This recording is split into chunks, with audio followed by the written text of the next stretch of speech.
Hi guys, good morning. Can you see me?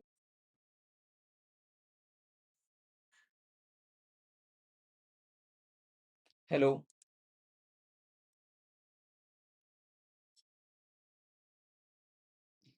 Please confirm if I'm audible or not.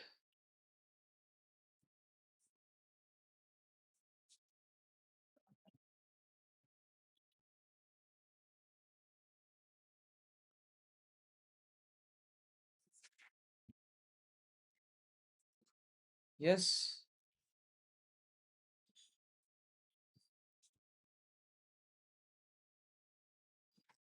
అన్నా GS Telugu series చేయనా కష్టం అన్నా అంత gap దొరకట్లేదు భయ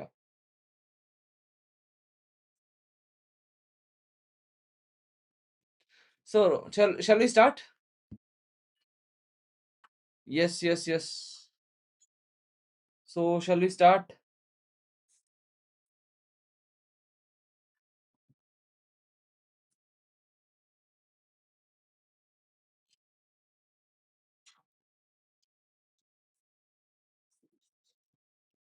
All right.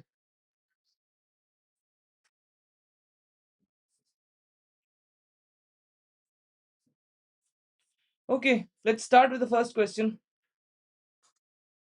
The question is already on your screen. So this is your KBC. Which option shall we lock? The question says, how many parts are there in the Indian Constitution as of now at this moment?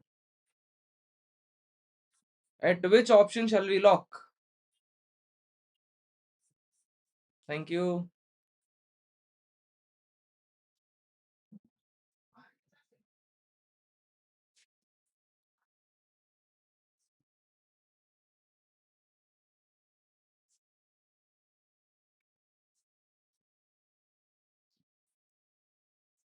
What is the answer? I'm still waiting for your response, man. Is there an internet problem on my side or your side? What is happening? Hmm? Hello क्या हो गया यार నాకు network ఇష్యూనా oh my fucking god this is such a stupid office when was the constitution adopted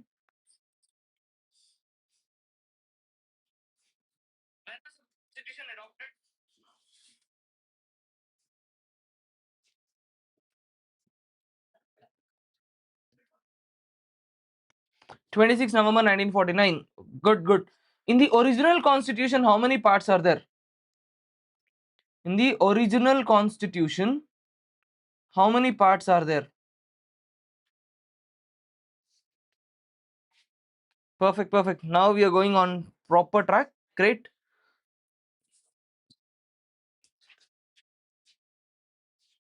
22 parts how many articles 22 parts 395 articles right and how many schedules originally how many schedules 8 schedules today how many parts are there are 25 parts 448 articles 12 schedules and how many amendments how many amendments 106 amendments yes perfect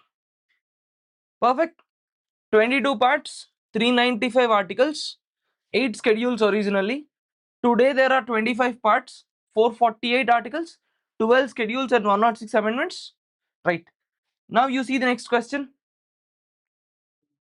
please do the next question which of the following pays are correctly matched is one option 1 correct union and its territories part 1 yes or no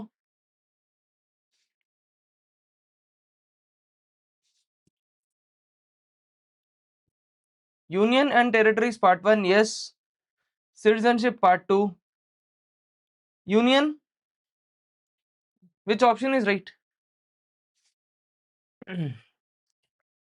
Union territories part 8 or not? Yes, all of them are correct. Right, let us quickly revise. Let us quickly revise. Part 1, what are the article numbers?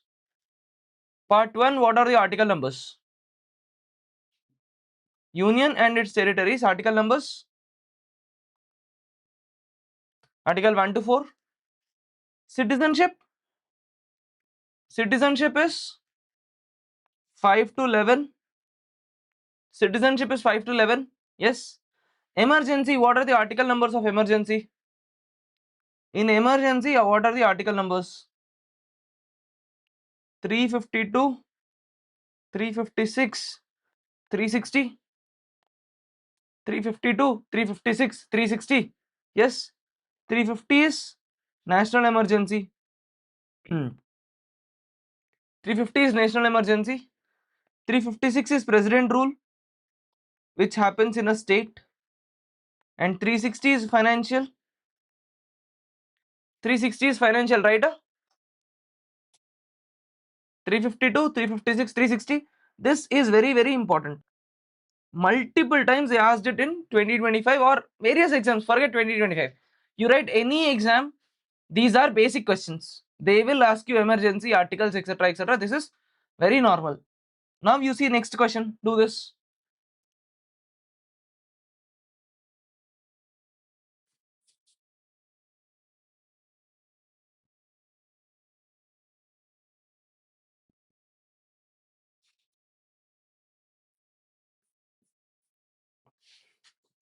Yes. What is the answer? Part 3. Part 3 is fundamental rights. Part 3 is fundamental rights. Part 4 is DPSPs. 4A is fundamental duties. Yes or no? So answer is 1C, 2A, 3B, right? So part 3 fundamental rights, what are the article numbers? Part 3 fundamental rights, what are the article numbers?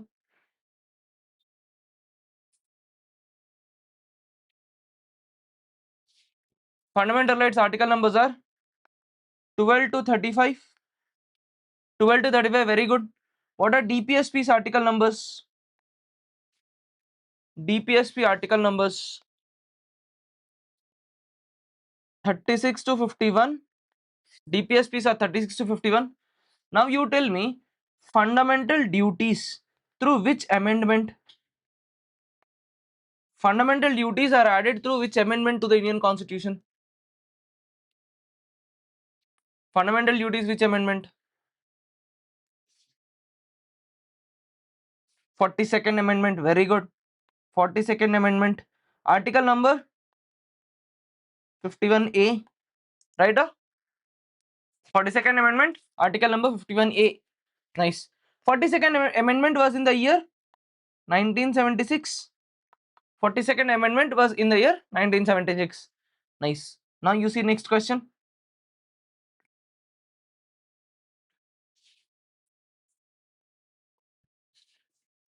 Do this question. Which is discussed under part 5 of the Constitution?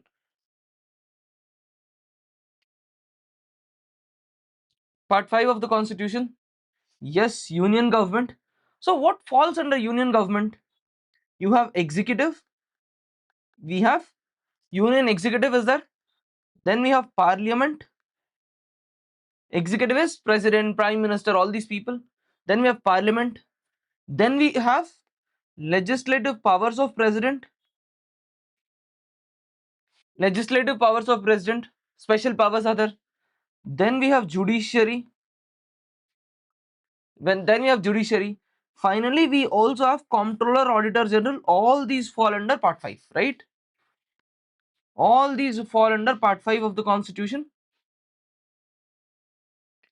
Yes. So executive is first chapter. Parliament, then you have legislative powers, union judiciary. You just tell me what are the article numbers of CAG. CAG is very, very important. CAG is a constitutional body. So you have to tell me two things. Number one, what are the article numbers of, what is the article number of CAG? First question. What is the article number?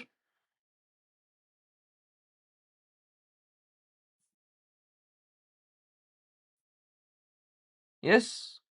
148 to 151. Next question, who is the current CAG? Who is the current CAG? They will ask you. Appointments, they are asking good number of questions. Who is the current CAG?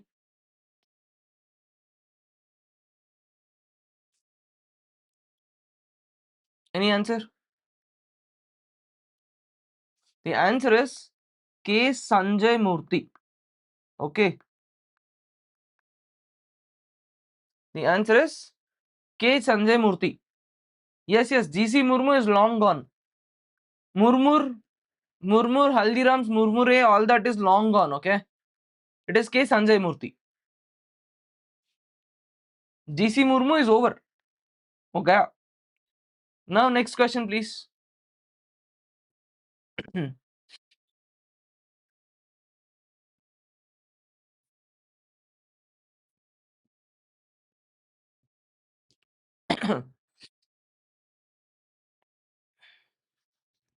Which part of the Indian Constitution talks about state governments? Part 5, Union Government. So part 6 is state government. Now you tell me, for CAG, what is the retirement age? What is the retirement age? Then I'll go to next question. What is the retirement of age of CAG?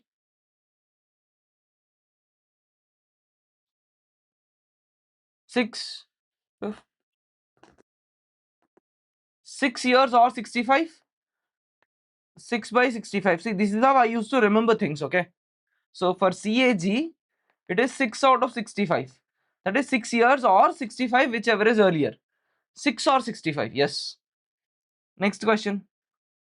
Which part of the Indian Constitution is deleted through 7th Amendment? Which part is deleted through 7th Amendment?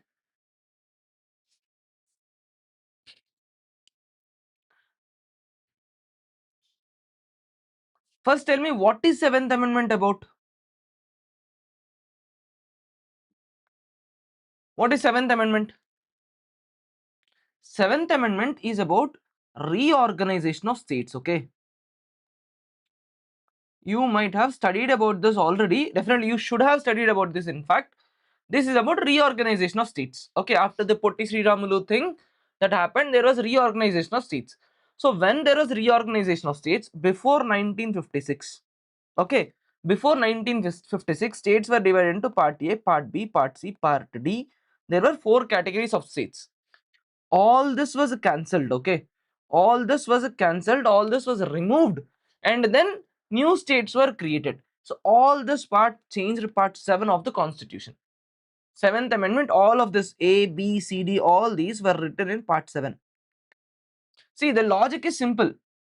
Part 5 talks about union. 6 talks about state governments. Then part 7 of the Constitution used to talk about the states list, etc., etc. A, B, C, D categorization, etc. Yes. Next question, please. Next question.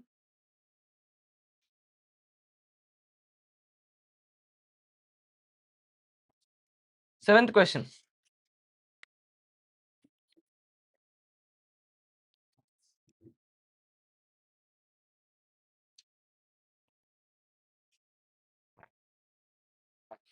All parts are correct. All the statements are correct. Huh? Part 9 deal with Panchayat. Panchayat came in through which Constitutional Amendment Act? Please tell me. Panchayats came through which Constitutional Amendment Act?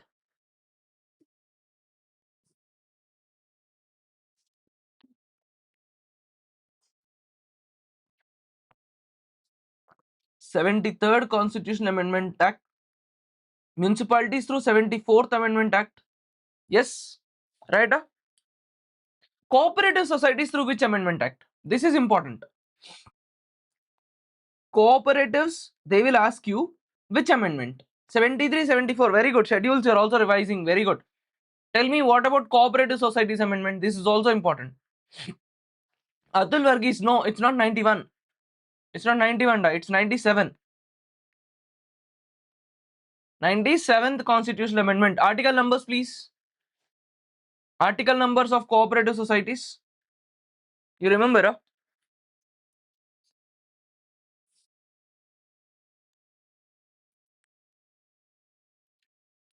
First, let us start with Panchayat article number. What about article numbers of Panchayat? Where does Panchayat article number start? Panchayat.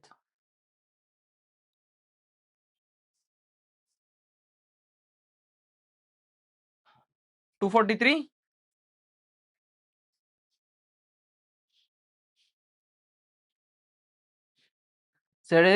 That's fine. 243.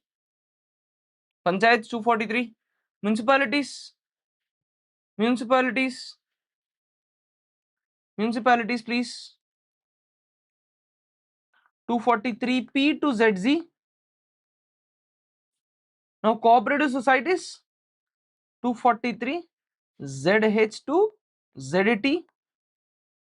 Yes. Yes. See, panchayats, simple. Please remember, I'll summarize everything very clearly. Panchayat, part 9, right? Panchayat is part 9, 73rd Amendment, 1992, article number 243 to 243O.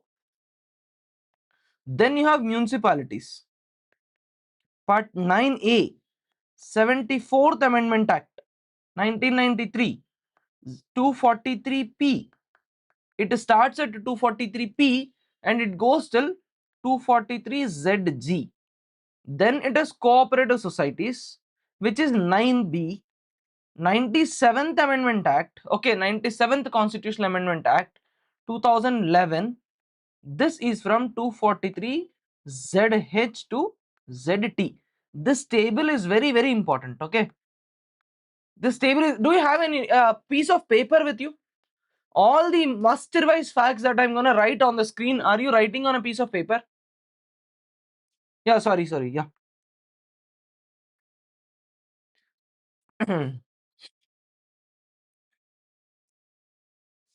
Yes, you have it, right? So you write this table, whatever facts. Okay, now I'll give you 1 minute, write this table. Are you writing? Like, do you want me to give time, or you're writing along with me? The must revise facts and all you're writing, huh? Good. If you're writing, very good. 74th is also 1992, 73rd is 1992. This is also, yes, nice. I'm really, really happy. Okay, now you see next question, please. Next question. Which of the following pairs are correctly matched? 10 scheduled tribal areas, 15 elections, 14-year tribunals, 22 amendment of the constitution. Now in your notes you write only part 10, scheduled areas, tribal areas. This is important. Elections is important. Amendment is also important. Now you tell me, tribunals, what are the article numbers? There are 2 article numbers of tribunals. Can you tell me? All is correct, not D. Okay, D वाले लोग भाई थोड़ा देख लो. D everywhere it is not D. Okay. Yeah, tell me tribunal article numbers. Let's recollect article numbers of tribunals. 323, 323A, 323B. Now you tell me, Central Administrative Tribunal falls under which article? Central Administrative Tribunal falls under which article?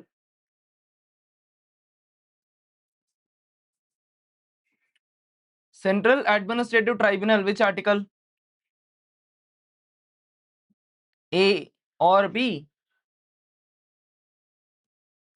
For administrative purposes, it is central 323A. Okay, cool. Constitutional amendment, which article number? Constitutional amendment, which article number?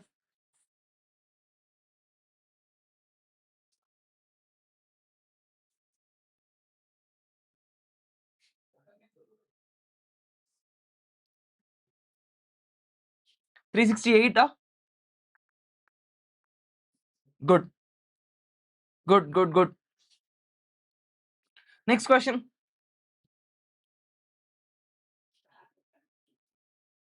Election Commission, which article? Let us just revise Election Commission also here itself. Election Commission, which article number? Election Commission. Election Commission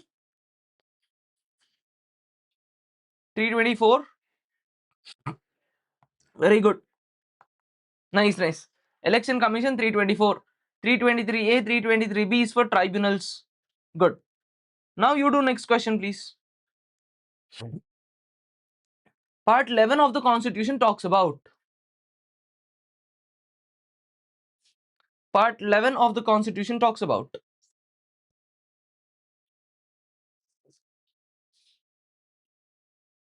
Yes, yes, Gyanesh Kumar bhai. Yes, you're right. Gyanesh Kumar is right. Part 11 talks about union and its states, right? Which schedule contains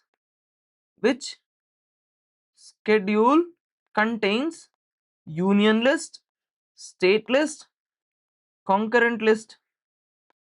Which schedule contains union list, state list and concurrent list? Which schedule contains union list, state list and concurrent list? Nice. 7th schedule. Article number. Which article number talks about these lists? Which article number talks about these lists?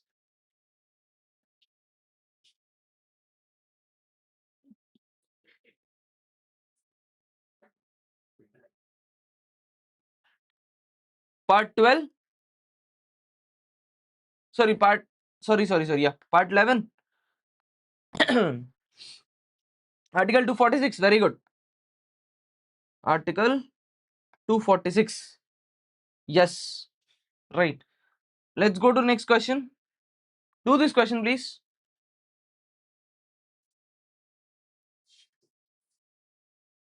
Do this question, please.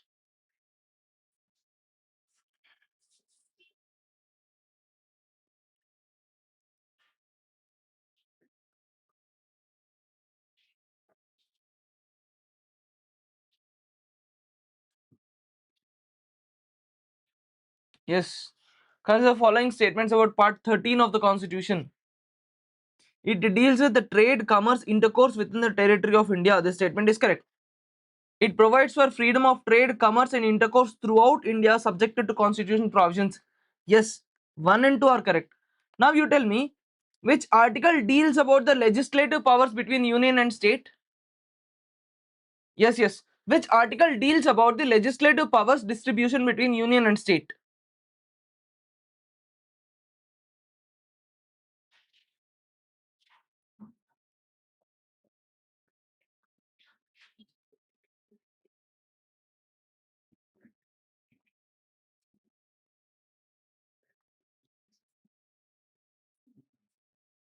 One and two is correct.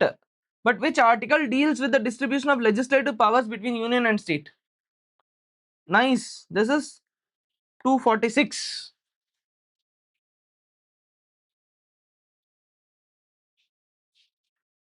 Yes. Now let's talk about the next question. Yes. Next question.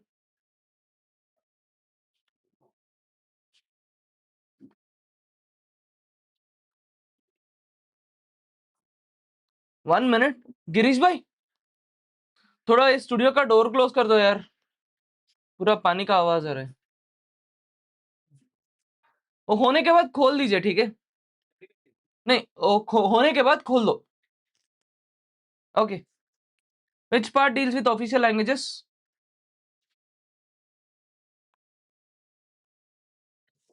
Correct. Part 17. Now you tell me, what is the official language of India? What is the official language of India? Which article deals about it? How many official languages are there? Let's revise the topic of official languages.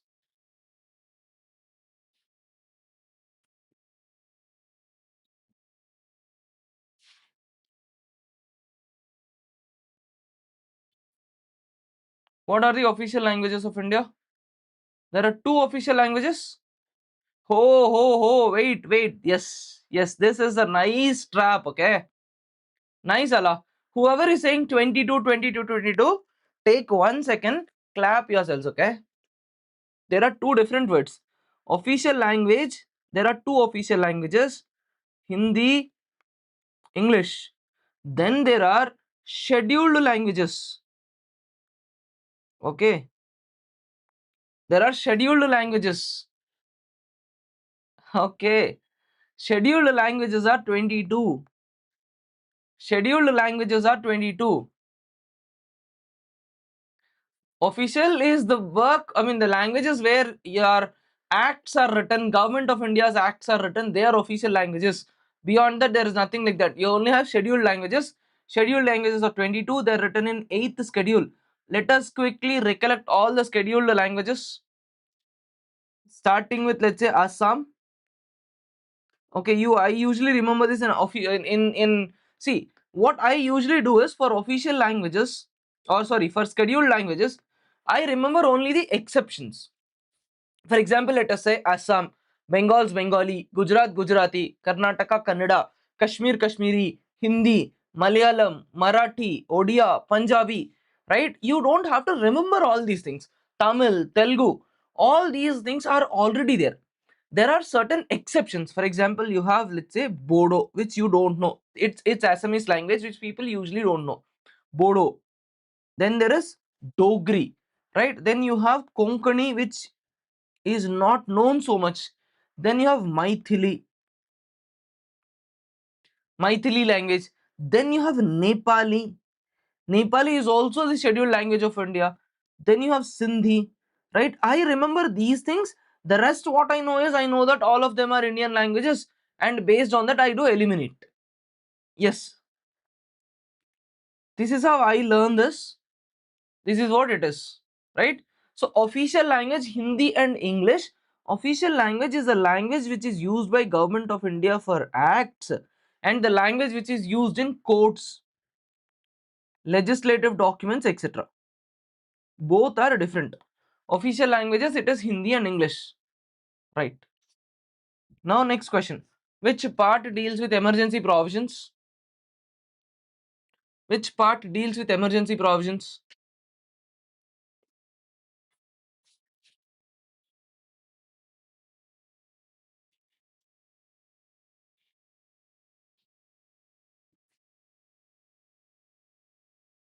Part 18. Emergency. It is part 18. There are three articles: 352, 356, 360. 352 is for national emergency, 360 is for president rule, sorry, 356 is for president rule, 360 is for financial emergency. Now you tell me, on what grounds can you declare a national emergency? What are the grounds under which you can declare national emergency? What are the grounds under which you can declare national emergency?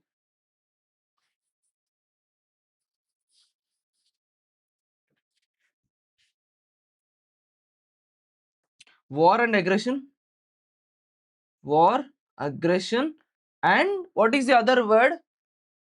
What is the other word? Armed rebellion. Very good. Now you have to tell me, what was the original word in the constitution in the place of armed rebellion? What was the original word that was there? Which amendment changed that?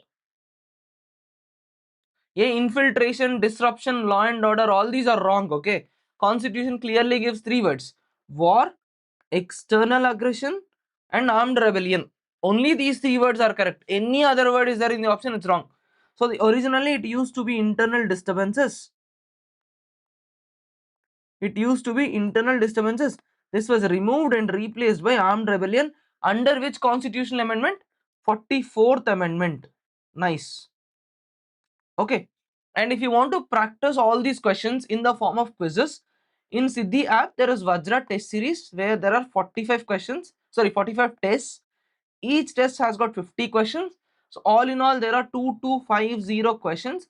You can do this kind of, see, what we are doing now is an active recall exercise. For every question, we are covering all the topics that are around the question. We revised all the emergency provisions. We revised everything, right? So in this manner, you actually have to revise GS in this manner in the last 30 days.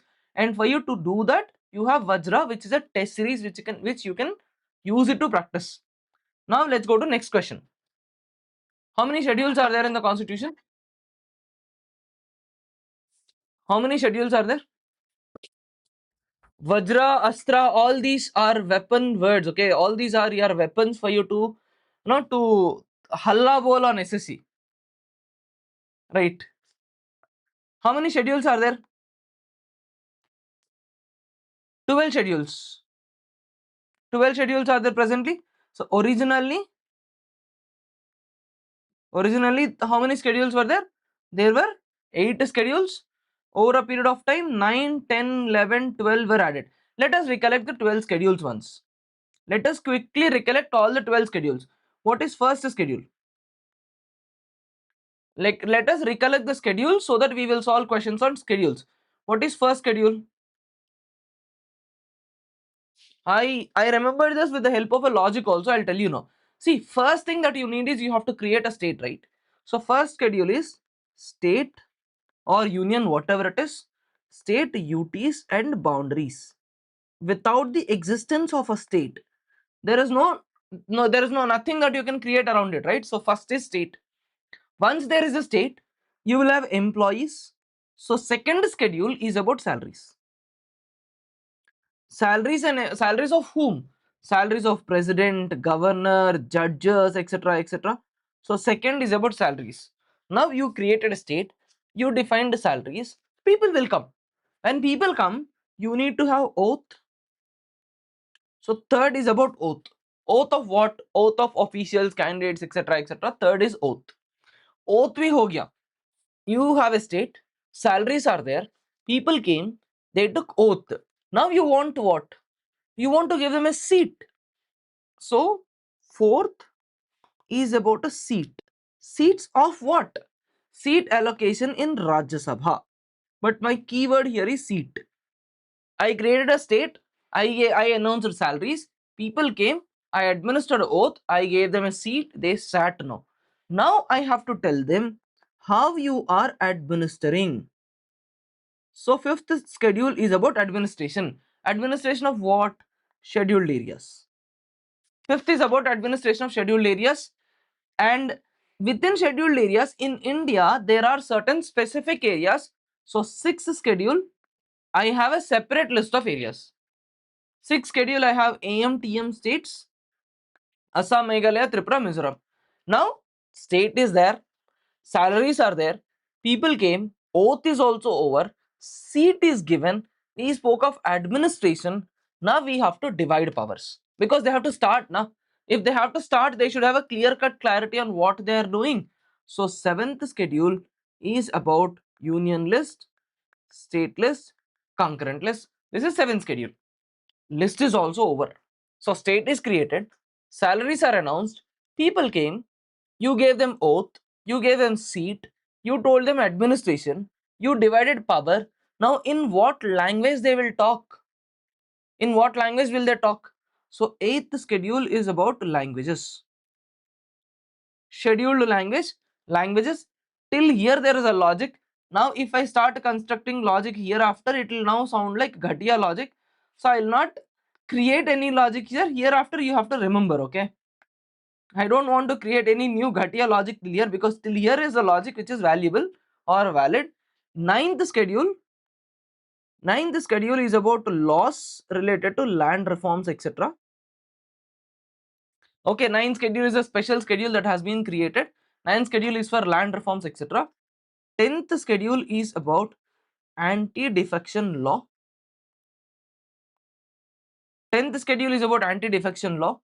11th schedule is about panchayat. And 12th schedule is about municipalities. You have to tell me now. 9th schedule, 10th schedule, 11th schedule, 12th, these are not in the original constitution. So you tell me which, you have to tell me which amendment brought in 9th schedule. Which amendment brought in 9th schedule? Which amendment brought in 9th schedule? Which one brought in 10th schedule? What amendment brought in 11th, 12th? Let's talk about the amendment numbers so that we can complete the revision of schedules. First constitutional amendment brought in 9th schedule. First amendment brought in 9th schedule. Then 10th schedule. 10th schedule anti-defection law. Which amendment and which year? There is someone who says 14, answer is C, not A. Okay, okay. Cool, cool, relax. 10th constitutional amendment anti-defection law, which one? ठीक है, 52nd CAA, 73 is panchayats, 74 is municipalities. Perfect, perfect. Nice. What was 14th question? How many schedules are there in the Indian Constitution initially? Okay, initially there are 8. Okay, today there are 12. Cool, cool. I started writing on all the schedules now. ठीक है, ठीक है. Now let you do these questions. From here after you have to tell me first schedule what is there in the first schedule, what are the articles that are covered, etc, etc. You tell. First schedule is associated with India, that is Bharat. Name and territorial extent. Name and territorial extent. Can I say article 1 to 4? It is related to article number 1 to 4. India, that is Bharat. Now there is one specific keyword that is used when we are talking about Union of India. What is the keyword? There is one specific keyword. India, that is Bharat, is indestructible union of destructible states. Yes or no? Indestructible union of destructible states. India, that is Bharat, is indestructible union of destructible states. Yes. Yes, yes, yes. What is article 1? Article 1 is India, that is Bharat. What about article 2? What about article 2? Yes, please. 2 talks about states. 2 talks about states. Bringing in new states, admission of new states, etc. 2 talks about admission of new states. What about article 3? Altering the changes. Altering the boundaries of the existing states, etc, etc. And what does 4 say? What does article 4 say? 1, India, that is Bharat. 2, admission of new states. 3, alteration of existing states. What does 4 say? Any of these kind of changes do not fall under 368. Any of these changes do not fall under 368. Yes. 2 is about new, 3 is about existing, and 4 says they don't fall under 368. You don't have to follow the procedure that is listed under 368. It is not a constitutional amendment. Nice. Next question. Let's do next question.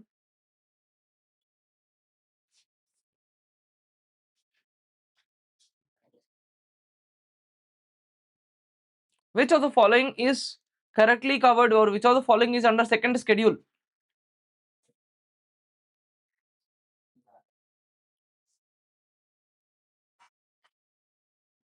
This is second schedule. Salaries, allowances and privileges. Oath and affirmation. Yes, please. Oath and affirmation.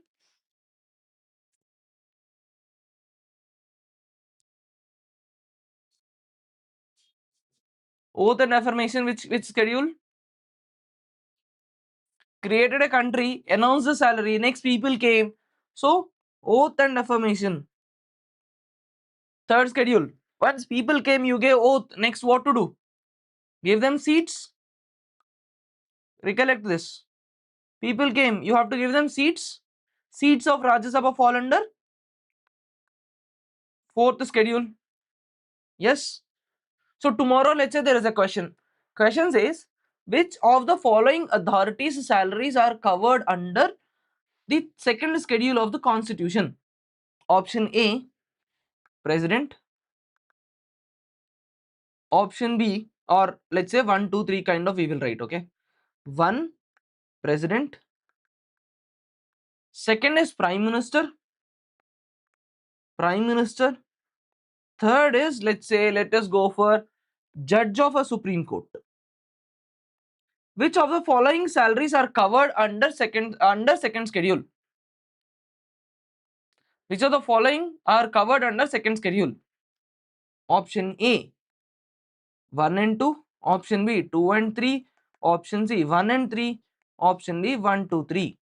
Which of the following?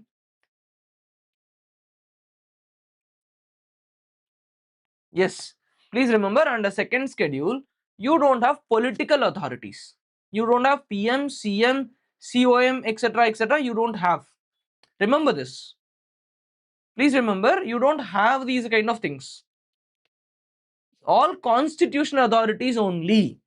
You have president, governor, speaker, deputy speaker, chairman of Rajya Sabha, which is vice president again, Supreme Court judge, CAG, only these are covered. Political authorities are not covered under second schedule. Now you see next question.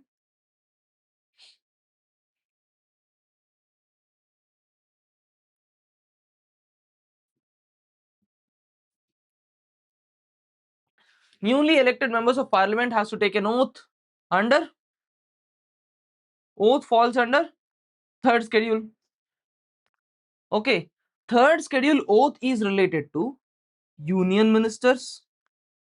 Okay, union ministers, next state ministers, MPs, MLAs, okay, MPs, MLAs, Supreme Court judges, High Court judges, and CAG. Okay, these are included here. Under oath and affirmation, only these are included. Okay, so schedule topic is clear, right? Schedule topic is clear, right? Let us do one more question on schedules. Yes, fifth schedule. Let us revise the whole topic of fifth schedule here. What is fifth schedule about? Fifth schedule is about scheduled areas and scheduled tribes. Now tell me, what are the special powers of governor in fifth schedule area? What are the special powers of governor under fifth schedule area?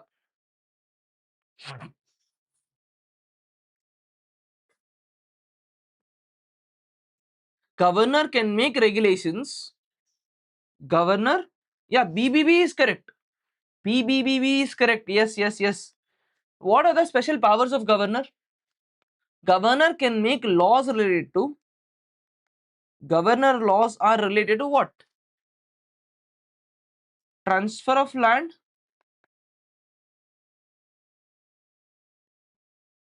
Yes, transfer of tribal land. Anything else? Money lending.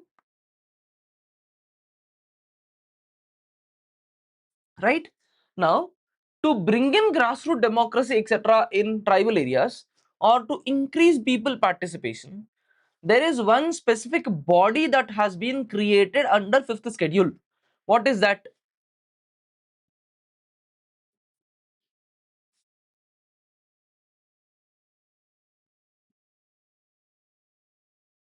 What is that body called as?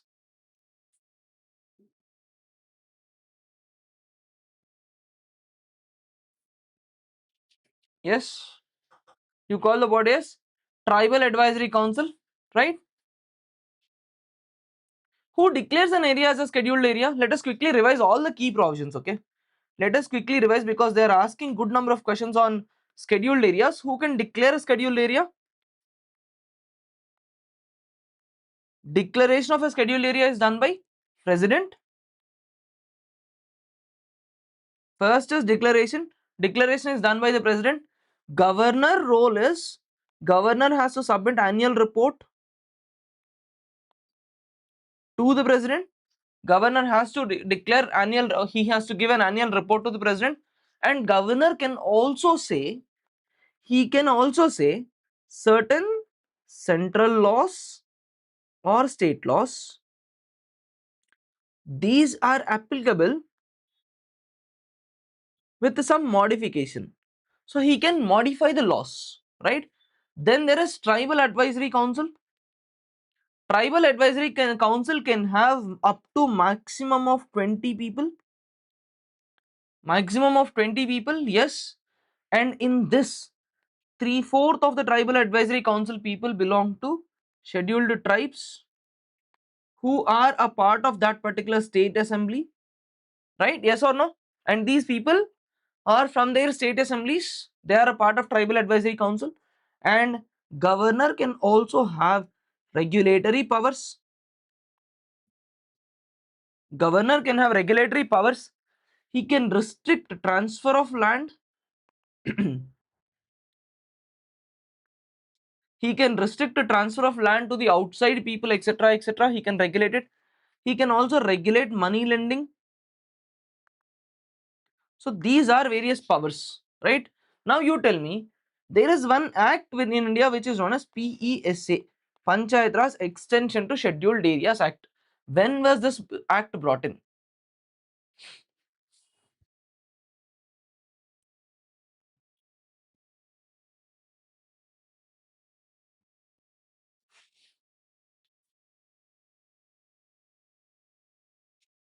When was this act brought in? When was PESA Act brought in? Which year?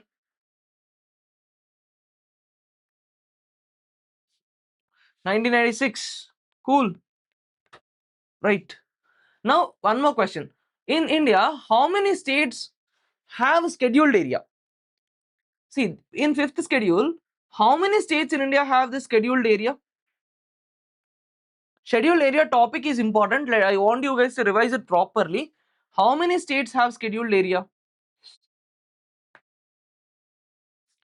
Remember, there are 10 states with the scheduled areas. There are 10 states in India with scheduled areas. More or less, you have those states where you have larger amount of forest population. Okay, states with where you have larger amount of forest population, etc. That is where you have. Now someone don't come and say you have not included Jammu and Kashmir, you are not a patriot, you are not an anti-national shit and all. Don't talk about it. Okay, this is the map that I can draw. Wherever you have larger amount of forests, etc., etc., you have more, you have scheduled areas. So you have scheduled areas in the regions of Jharkhand, you have in Chhattisgarh, you have in Madhya Pradesh, you have in Maharashtra, Gujarat, Rajasthan regions, right?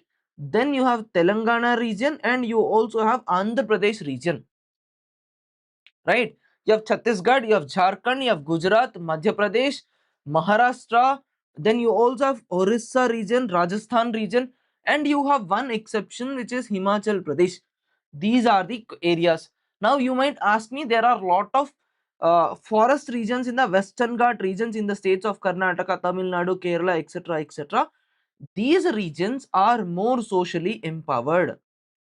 These regions are more socially empowered. So please remember, you do not have Karnataka, you do not have Kerala, you don't have Tamil Nadu, etc. in this region. You have only these states. These are the 10 states under which you have scheduled areas. And all these scheduled areas fall under which ministry? Which ministry deals with the scheduled areas? I want to see how many of you can get confused. Which ministry deals with scheduled areas? Is it a tribal welfare ministry or is it Panchayat Raj ministry? Let's see.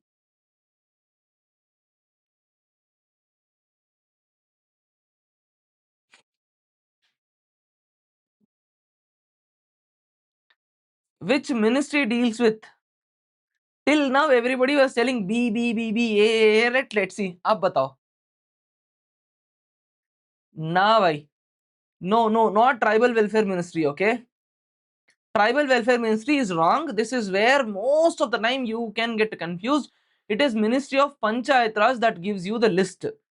Okay. It is a Ministry of Panchayat Raj that determines which areas can have. See, it is Panchayat Raj Ministry that determines. The list is given by Panchayat Raj Ministry. Okay. No, those who are not able to answer, please don't worry, you're not alone. Okay, those who are answering, they have revised it multiple times. What you do is you prepare a notes, then you revise it a couple of times. I'll give you this PDF. Okay, I'll give you this PDF. Now you see next question. Let us, yes, Ministry of Panchayat Raj, not tribal welfare. You see this question. Sixth schedule which states? Sixth schedule which state?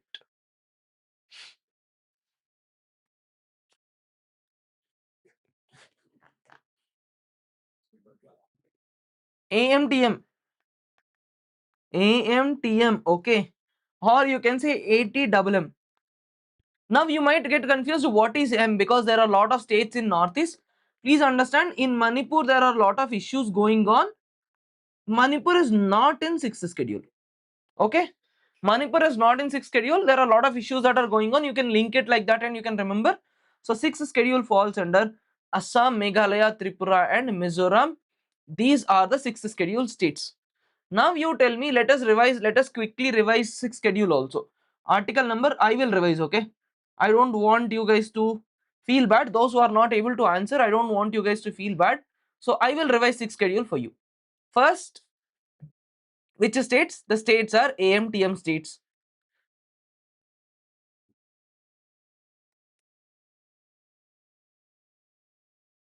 Sixth schedule, let's write AMTM states. There is no Manipur, right? Then what is the article number? Article number is 242 clause 2. Article number is article 242 clause 2, and within this we have ADCs. In sixth schedule we have ADCs, which are known as autonomous district councils. Autonomous district councils, and these autonomous district councils, they are created by governor. Autonomous district councils are created by governor, okay, and they can have a maximum of up to 30 people. And within autonomous district councils, okay, 4 people are nominated by governor. 4 people are nominated by governor and the rest are elected. Elections happen, okay, they're elected. And these autonomous district councils, very interestingly, they have legislative powers. They have legislative powers, they have judicial powers also. So autonomous district councils of tribal areas, they can make laws. They can make laws in such a manner that those laws are applicable only to that particular region, etc. So they can make laws, they can make judgments, they can make those kind of decisions also. So they have more amount of autonomy. And all in all, there are 10 autonomous district councils, right? There are 10 autonomous district councils in India. Can you tell me what are they? Can you tell me what are autonomous district councils? The 10 ADCs?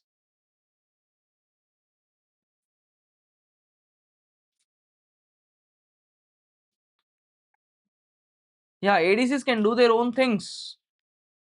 See, whenever you are studying these kind of things, you try to remember them with the help of maps, okay?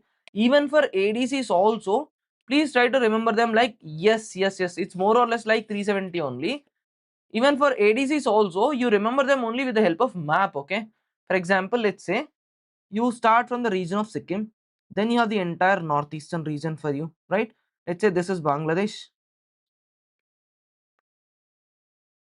Okay, so in this region you have Gorkhaland ADC. This is Gorkhaland ADC, and within Meghalaya you have 3 ADCs.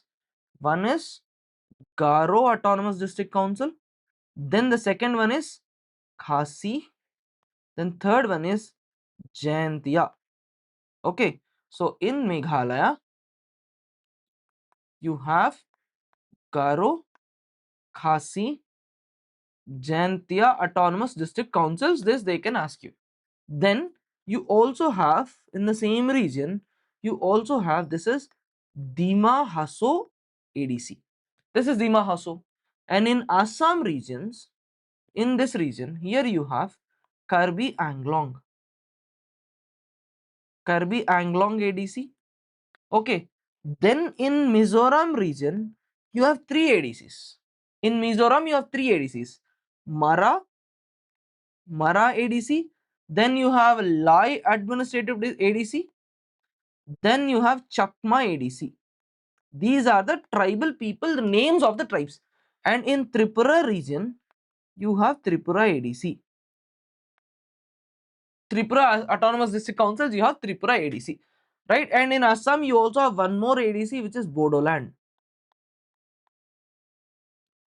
They can ask you in which of the following. See, these days CGL, they are increasing and they are improving the quality of questions. So they can ask you these questions also. They can ask you these questions also, right? Garo, Khasi, Jaintia, Bodoland, Karbi Anglong, Mara, Lai, Chakma, Tripura, ADC. Yeah, it is better you remember them by map so that they can, if they ask you, you can handle the question. There are chances. Now, one last question that they can ask you is, ADCs can make laws on which topic? ADCs can make laws on which topic?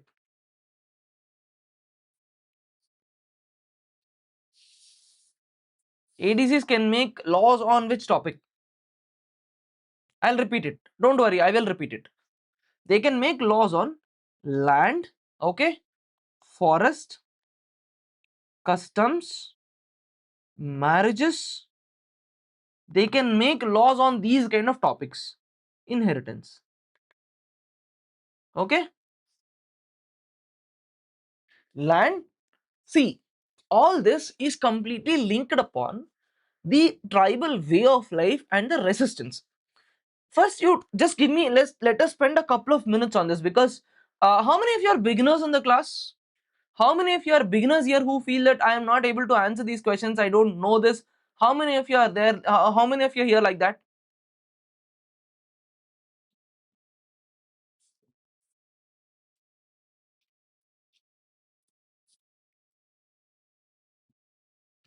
कितने लोग हो भाई? Yeah, I'll repeat it. How many of you?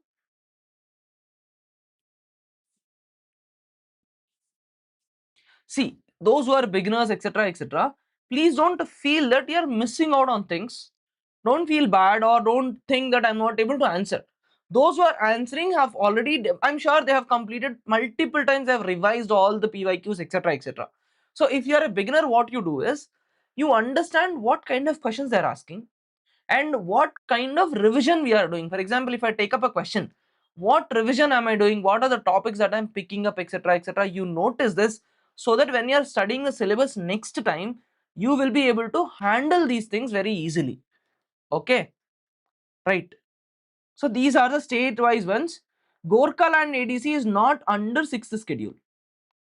Okay, so under Meghalaya there are 4 of them here. 6, 4 plus 2, 6, 7 and 3, these are the 10. There are a couple of extra ones also. Okay, right. So those who are starting and all, please don't worry. Schedule 7 talks about, is Lucent good book to start with? Yes. No, Lucent is not really good, Sai Krishna. Please don't start with Lucent. You start with Lucent, you'll simply get stuck in a loop of facts, etc. Right, come back. Schedule 7 talks about legislative lists. What are the lists? Union list, state list, and concurrent list. And in the exam, they can ask you which of the following topic falls under union list, which falls under state list, etc., etc. Education falls under which list? This is very commonly repeated question.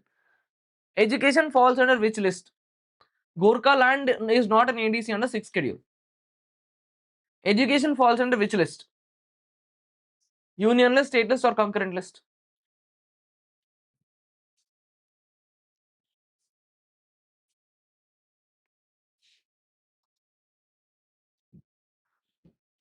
Education falls under concurrent list. I'll give you a small list, okay? This part you remember. Topics such as education, forest, marriage, okay, marriage, adoptions, These kind of things, they fall under concurrent list. These kind of things, they falls under concurrent list. Yes. Under state list, you have police, public order, okay, law and order, agriculture, next local government, all local governmental activities, health, public health, they fall under state list. Then under union list, you don't have to remember because you already know currency, defense, foreign affairs, banking, railways, these kind of things. So if there is something where you need to know or remember, you need to remember concurrent list. You don't have to remember union list. You will definitely mark forest falls under concurrent list. Criminal laws fall under concurrent list. Yes, criminal laws fall under concurrent list. This is your next question. See this. Do this question. Do this question.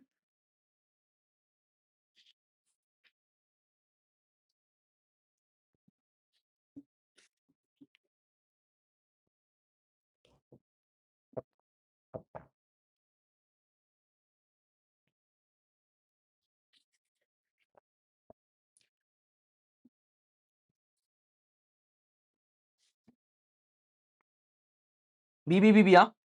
Criminal laws, concurrent list. Census, union list. Trade within a state, state list. Right? Okay. Can you tell me? Can you tell me which list has maximum number of items and which list has least number of items?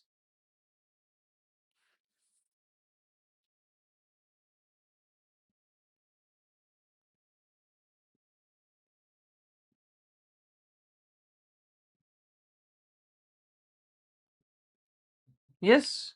Which list has maximum number of items? Okay. Remember, union list, it started originally with 97. Today we have 100 items in union list. Okay. State list, we started with 66 items. Today we have 61. And in concurrent list, it started with 47. Today we have 52 items. Okay. So this you have to know. They may ask you these kind of things. You need to know this part. Right. Union. Yes, yes, yes. Cool, cool, cool. Now do this question. You solve this question.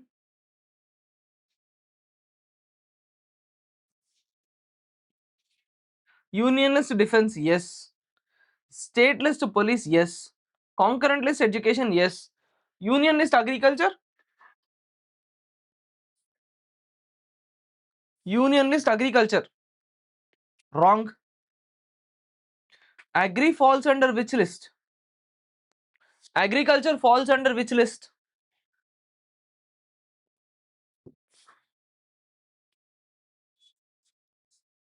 Agriculture falls under state list. Tell me a couple of other items under state list. Quickly. You recollect everything that happened under state list, or you recollect everything that you know under state list, we'll proceed. By the way, did you notice we are dealing the entire subject in a very sequential manner? We started with parts. We looked at articles. Then we did schedules. Now we are looking at lists. So did you notice that we are doing we are doing this class in a syllabus wise manner, index wise we are doing health, police, public, law and order. Yes or no? Break break now itself. Wait for a while. No, we just did 23 questions. I wanted to do 250 plus questions. Wait, man. You asking break in the first 1 hour? Okay, let us do 25 questions. Then we'll take break for 2 minutes exactly. 2 or 3 minutes.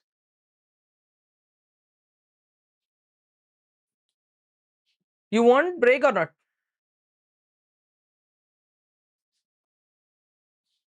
No break. Good. Cool, cool. Do this question. What is the primary subject of 8th schedule of the constitution? Okay, no break. No, Siddhi doesn't have any offline, man. Languages recognized. What is the answer? What is the primary subject of 8th schedule? Yeah, no break, no break. What is the language? Language is recognized by the constitution. Now I gave you a list of new or certain things, certain languages that you don't know that we usually forget. Let us write the list here. Let us recollect the list.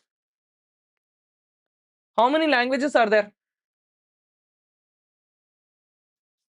How many languages are recognized? 22 languages. Let us recollect the new languages. Bodo, Santhali, Maithili, Nepali, Urdu. Yes.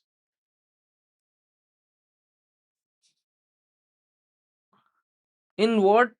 Ruko. Cases. I'll come to all the cases. Okay. Those who are thinking that these are all easy questions, etc., etc. Thoda ruk jao bhai. We have done only 10% of the class. So there is still 90%. Manipuri.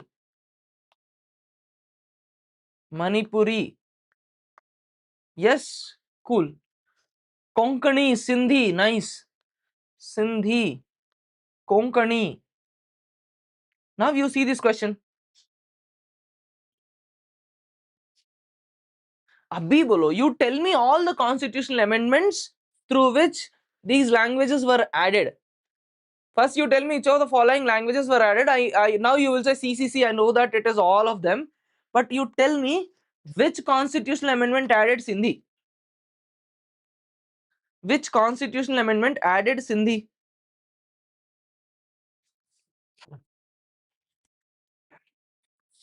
Yes. Which amendment? 21. Sindhi was added by 21st. Very good. Konkani. Konkani was added. Konkani, Manipuri were added by which amendment? 71st amendment. Bodo was added by 92nd amendment. See, 21st amendment. Please remember, 21st amendment added Sindhi. Okay, not Siddhi. Not Siddhi, okay. 21 added Sindhi. 71st added Konkani, Manipuri, and along with that Nepali. Konkani, Manipuri, Nepali. 92nd added Bodo, Dogri, Maithali, okay, Maithali and also Santhali. These are added by 92nd. This is very, very important. Time and again, multiple exams. This was asked, okay. This was asked, yeah. 21st, there is only one thing. It could be Sindhi, Siddhi, whatever. Only one. Right. Next question. Do this question. Now you do this. 96th amendment, what language name was changed? Okay, they will also ask these kind of things at times. It was Oriya. Okay, Oriya was changed to Odia. 250 questions. We are going to complete the entire polity. All these questions are included, yes. 250 questions will complete the entire polity. Okay, now you do this question.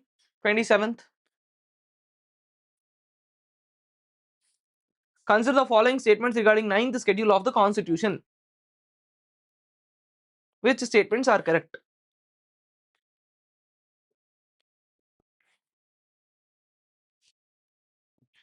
Which statement is correct? What is right? What is wrong? It was added by the first constitutional amendment. Yes. Sahi baat hai. Yes. It was originally introduced to mainly protect certain land reform laws from judicial challenges. Yes. The laws included in the 9th schedule have immunity from judicial review? No. See, what is the keyword here? Absolute. Okay, the keyword is absolute. Whenever you see such extreme sentences, please don't directly go for raw. Okay, 9th schedule, they don't have absolute immunity. Now you tell me, first thing, let us revise 9th schedule properly. Ninth schedule was introduced in first constitutional amendment.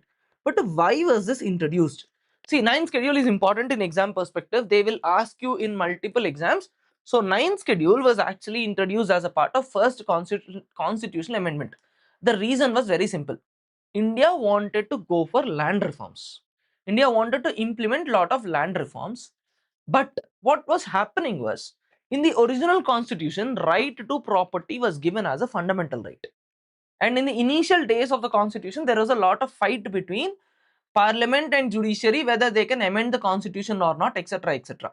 So India wanted to abolish zamindari system, and various states were bringing in lot of acts. Every act had their own features. Every act aim was one simple thing. The aim was only to take land from zamindars and to give to various poor people. But what was happening was, all these zamindars, etc., etc., with all the money they had, they were going to Supreme Court and they were not allowing government to do its job. So what Parliament did is, it created a schedule called ninth schedule, and it said, in this ninth schedule, whatever laws I am placing, these are immune from judicial review. You cannot go to the court and say my fundamental rights are violated because you have placed a particular act under ninth schedule of the constitution. You cannot go and say that, right? So this they said, this is immune from judicial review, and we are going to place all laws that are related to land reforms, etc., within this. Okay. Now, over a period of time, in India, multiple cases were there. There is Keshavananda Bharati case, multiple cases were there. Ultimately, after Keshavananda Bharati case, what the Supreme Court said was, yes, constitution can be amended to whatever extent you can amend. But they said there is a document called as Basic Structure Doctrine. Okay, there is a document called as Basic Structure Doctrine. I'm saying there is a doctrine and you cannot violate this. They told all these things. Ultimately, the meaning of Keshavananda Bharati case is, Parliament can change anything and court can say whether this change is correct or not. Court can definitely say whether this change is correct or not. So in this manner, a balance was obtained. Now the question was very simple. What about ninth schedule?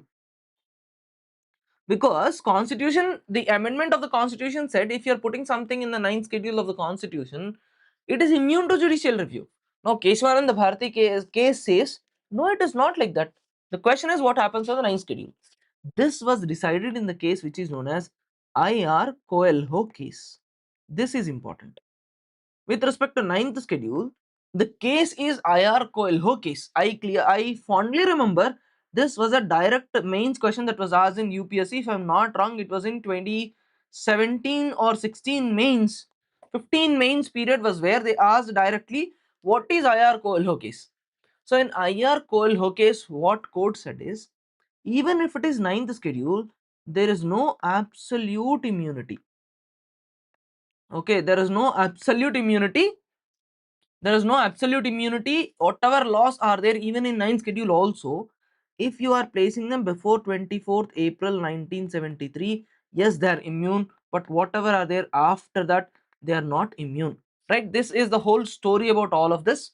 Now, in the exam perspective, you need to know, ninth schedule was introduced by first constitutional amendment. It is for land reforms. The case is IR Coelho case, where it is said, yes, there is judicial review, and the cutoff date is 24 April 1973, because this was the date of Keshavananda Bharati judgment, right? So this is the whole story. Okay, this was a very old case. This is a case of 2007, but this is very important case, famous case. They can ask this in the exam. Any additions after 1973, they are subjected to judicial review. Cool. Now you see next question. Do this. Please do this question. Right, you do this. What happened? Comments slowed down. Come on, let's answer this question. Let's answer this question quickly.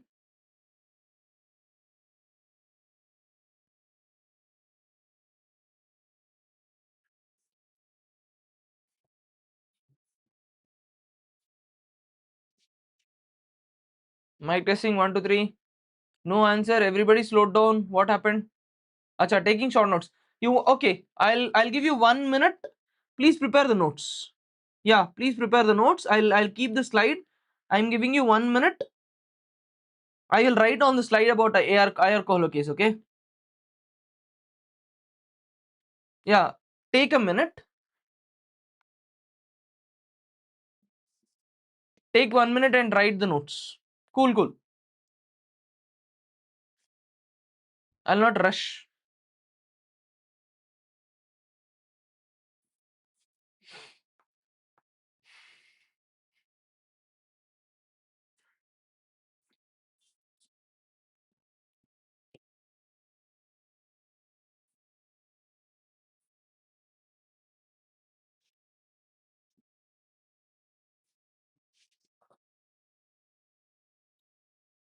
Paru says, can you please explain about Keshavanand Bharati case? Yeah, I'll explain. There, we will talk about basic structure doctrine question. There, I will explain. Right. You have 29 seconds. Complete it so that we can solve the next question.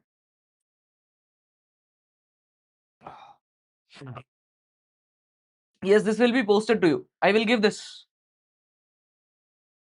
Okay. Someone is asking, can you please repeat IR Coelho case? Okay. I'll explain this like a story. Just give me 1 minute.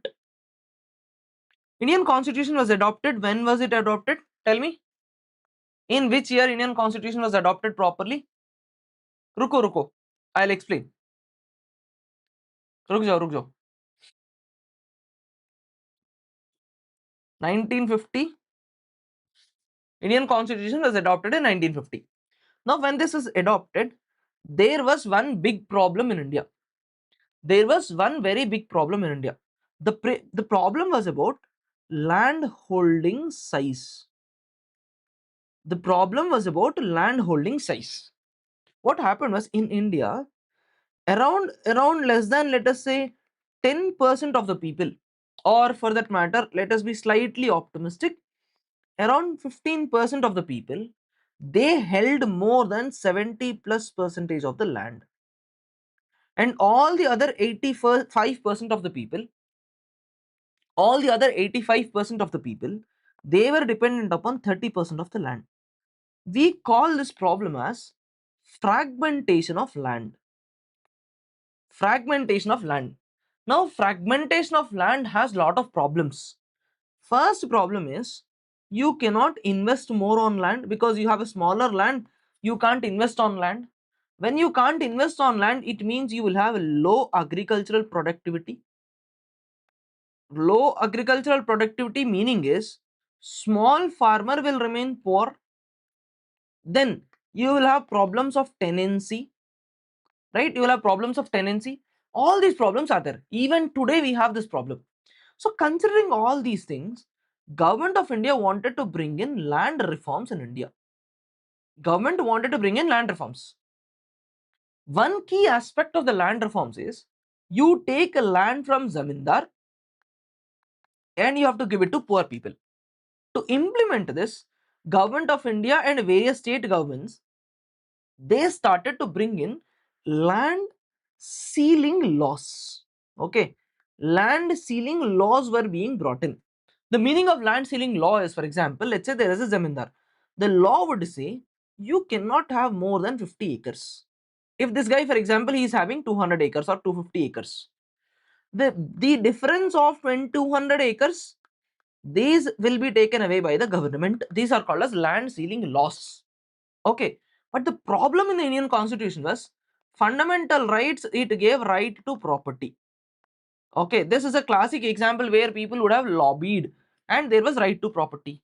Now the question before the government is how to implement right to property, how to implement land ceiling laws. Whenever there was a government which was bringing in a land ceiling law, the zamindar would go to court and court would say stay. Court would say stay. What government would say is, I have DPSPs, especially Article 39 I have, where I have to redistribute the income. I have to reduce poverty in the country. For me, DPSPs are important. The zamindar would say, I have fundamental rights, right? So he would say, my fundamental right to property is important. The question before the court was, is a DPSP important or fundamental right important? India saw this problem for a long period of time. Okay, India saw this problem for a long period of time. While matter went to court, court will obviously give stay. And when the stay was given, this Zamindar fellow will give this land to his relatives, etc. etc. Seeing all these things, India faced a lot of problem in this matter.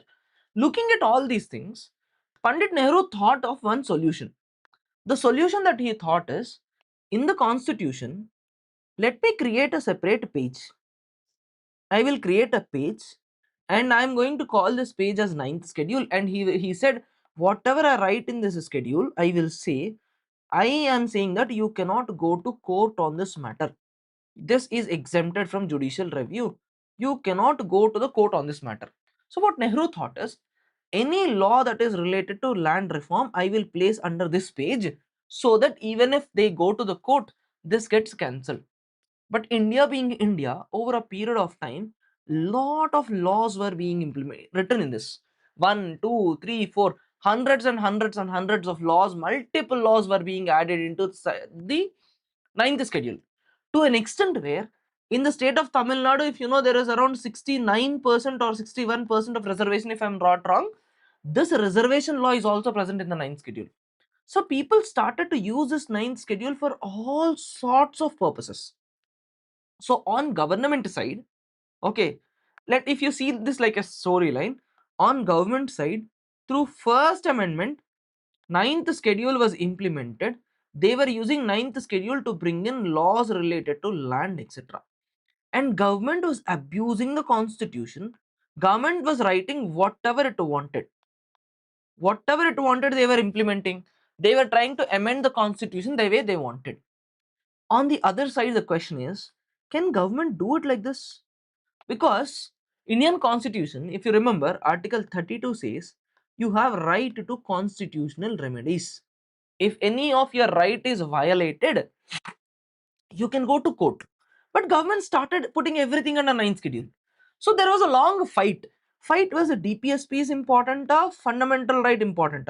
What is important? Is it DPSP or fundamental right? The other question was, can government change the constitution they want the way they wanted?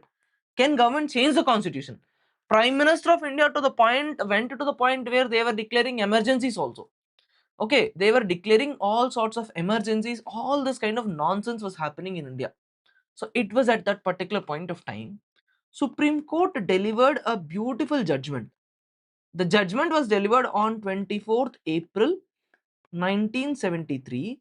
This judgment we fondly call this as Keshavananda Bharati case. So by Keshavananda Bharati case, court said, in government perspective, yes, you can amend any part of the constitution, we don't have a problem. Tum amend karo. Whatever you want to amend, you amend. But they also said, I am creating a doctrine here. The way you created one page for yourself, I am also creating a doctrine and I am calling this as basic structure doctrine. For example, things such as democracy, such as fundamental rights, judicial independence. I am putting all those basic things in this document, which are the essence of the constitution.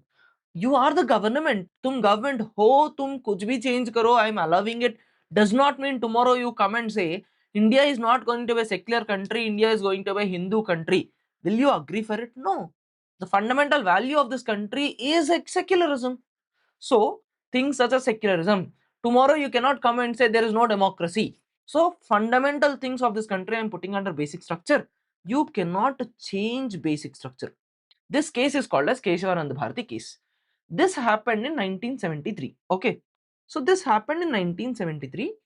In 1973, Supreme Court via Keshavananda Bharati case, they said there is a basic structure doctrine. You should not violate basic structure doctrine. But in India being India, there are always buts. But what government said is, government remembered there is my own page called as ninth schedule. There is my own page called ninth schedule. They continue to add ninth schedule. They continue to abuse ninth schedule. 1973 to 2007, it continued like that. Finally, in 2007, in the case of IR Coelho case, Supreme Court said Enough is enough. You have done enough nonsense.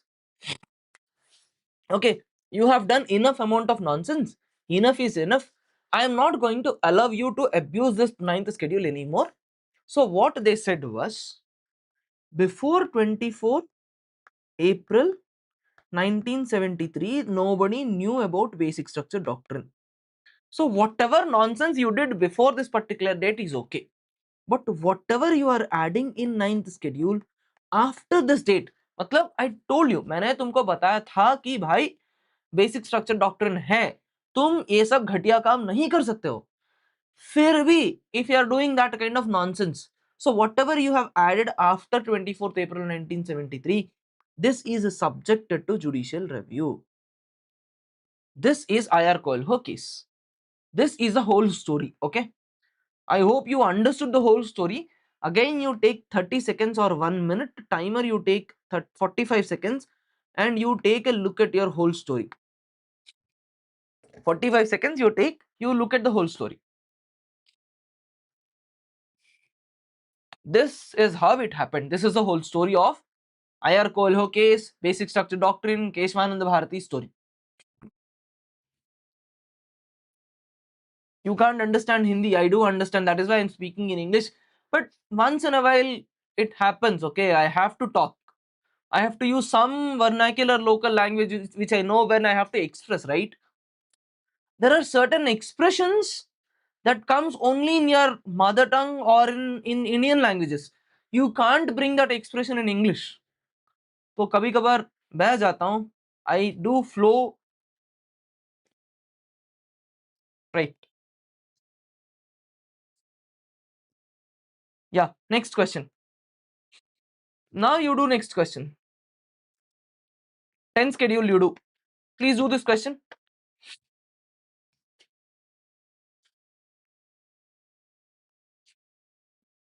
Right. Come back to the question. Let's do.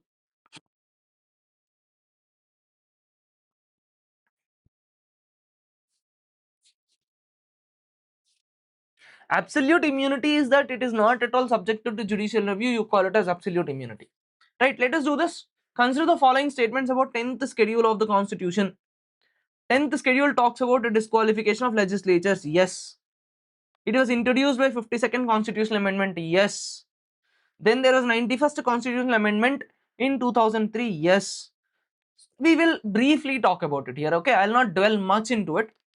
In India, there was a problem which is known as Ayaram Gayaram ki kahani. Okay, I'll just quickly finish off. What happened was people were changing from one political party to the other political party.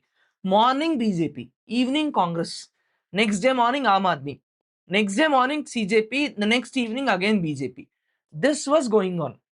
BJP, AAP, CJP, Congress, BJP, CJP, Congress, CJP. This was going on. Okay, this is called as defection. You leave one party, you go to other party. So it ultimately became Ayaram, Gayaram. Ram came, Ram left kind of a story. This was leading to a lot of instabilities. Okay, this was leading to a lot of instabilities. So to prevent a defection, in India, a law was brought in which is known as anti-defection law. Okay, the law was known as anti-defection law. This was introduced in 10th schedule. This was introduced via 52nd constitutional amendment. Now you tell me, who is the final authority under? Yeah, recent example is Raghav Chadda. Who is the final authority under anti-defection law?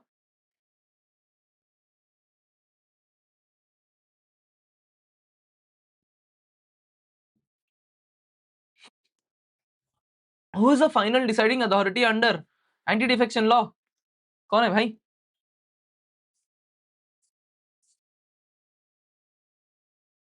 Speaker? Speaker, right. Speaker decides everything finally. Next question.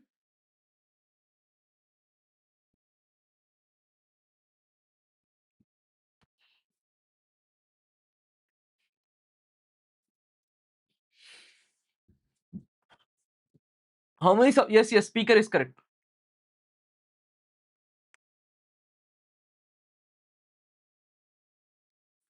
Okay, your PK's question is very good. there are so many MLAs, why they are not disqualified, etc. Okay, I'll explain. Just give me 1 minute. I'll explain that. Let us do till question number 35. Then I'll come and I'll explain you.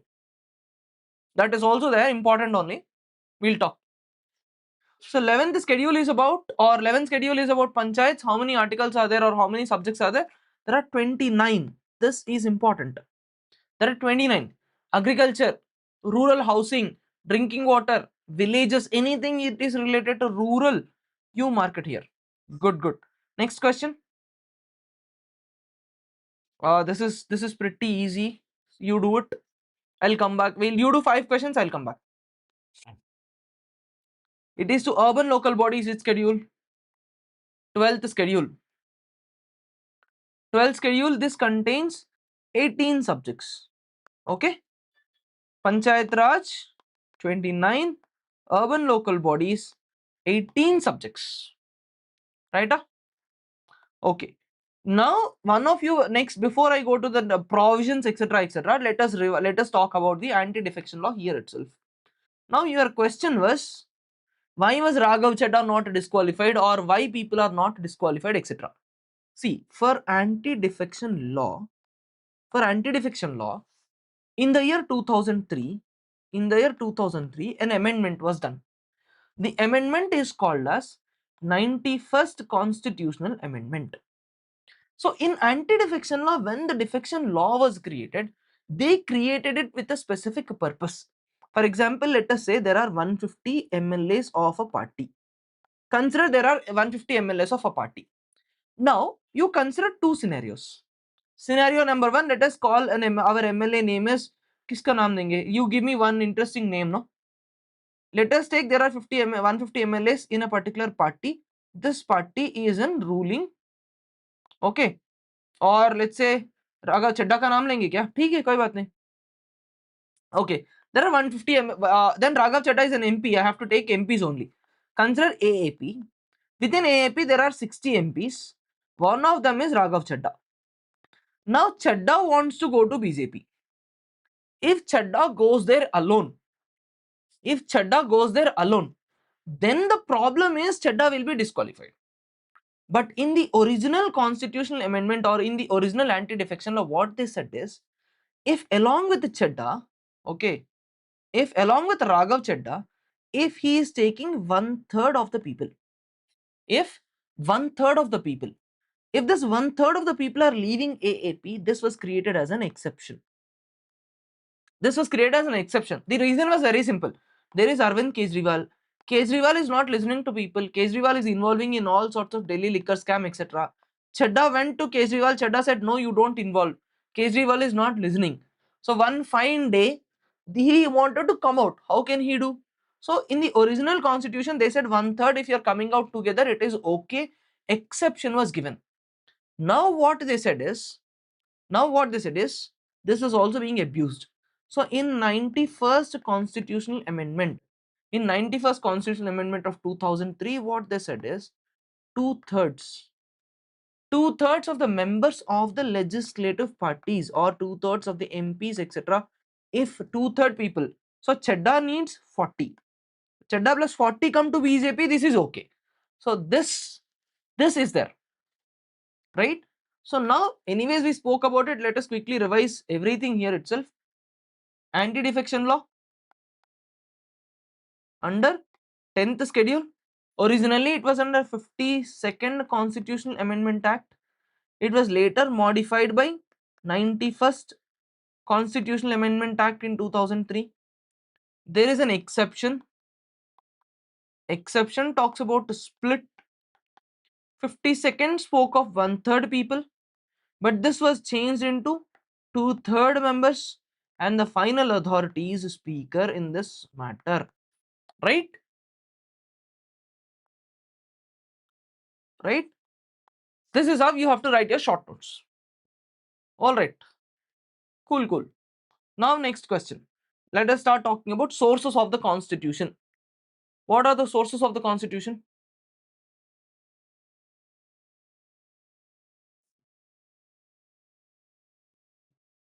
Hey, media boy, this media wala office mein kab aaya? This guy was in home today, na? ये तो घर में था आज. When did you come? No. You leave the chat. Media fellow, you leave. Right, let's do next question.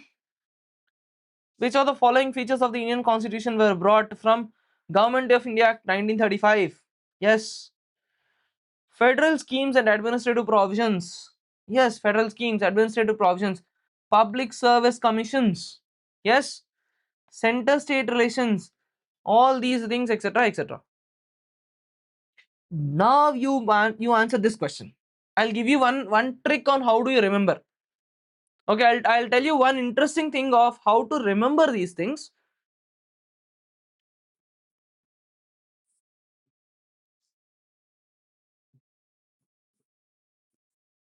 What is the answer? C.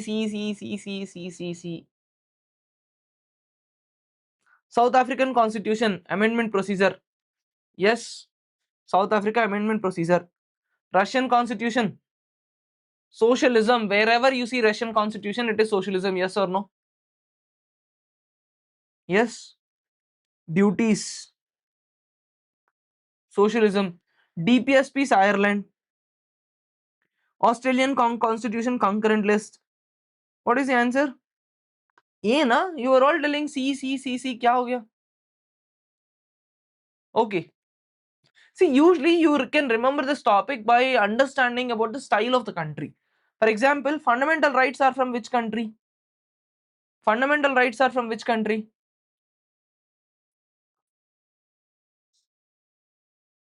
Fundamental rights, which country?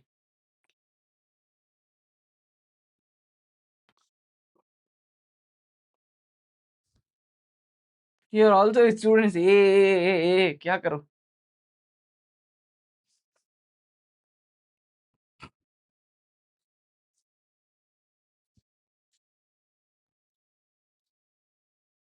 USA.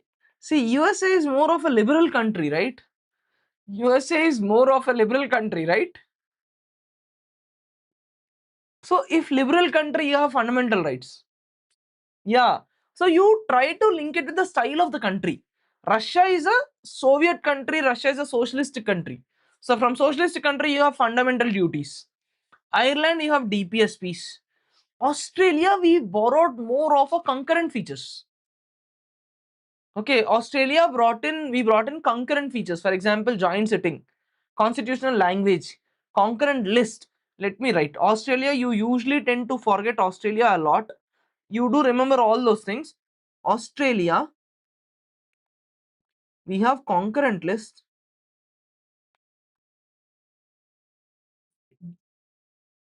Okay, Australia, you have concurrent list.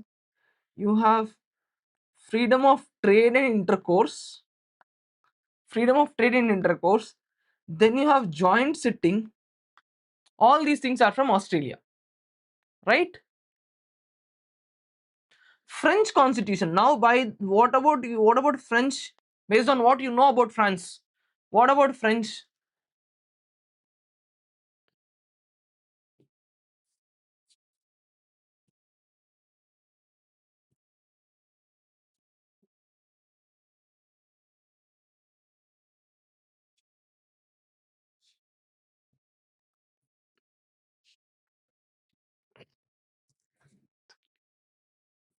French is more of liberty,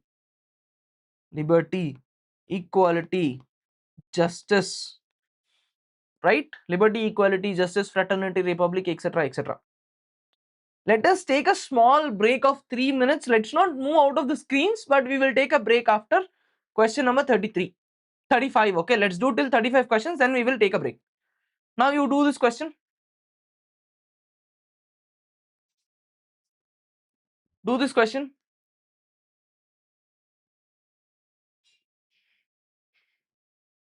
Yeah, all freestyle France.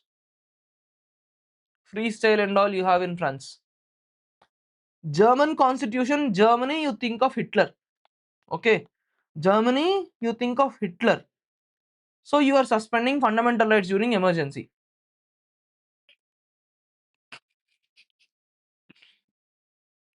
Suspension of fundamental rights during emergency. French constitution, liberty, equality.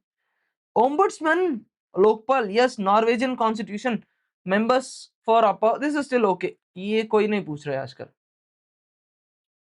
Next question. Let's quickly do till 35. We'll take a break for a minute. For 3 minutes or 4 minutes, we'll take a break.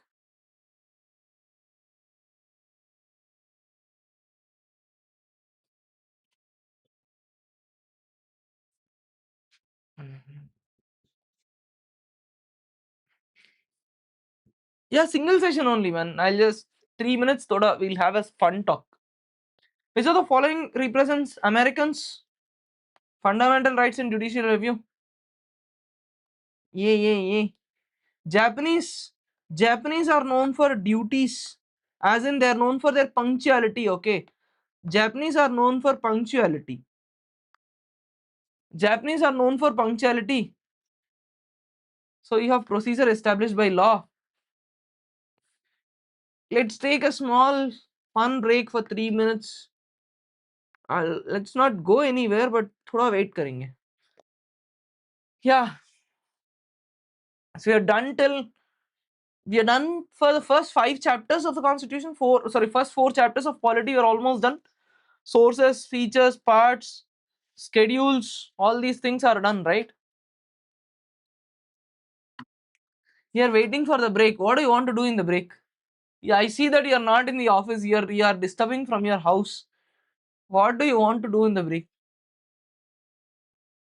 Media guy, hi. Abba, need fans kuda na. You have got your fans also here, Aman.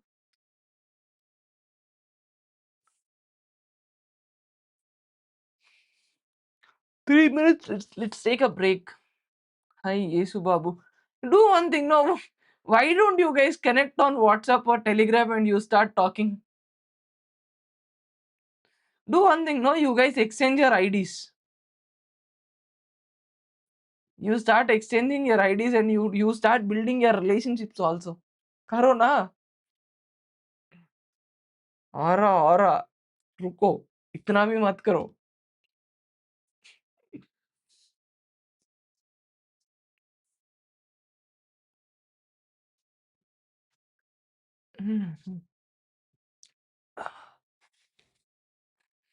What fire? Arey no, I'll not fire him. Don't worry. Fire not no fire and all.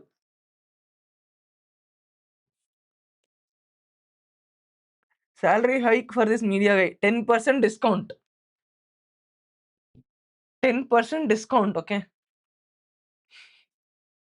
In this month salary, he will donate 10%.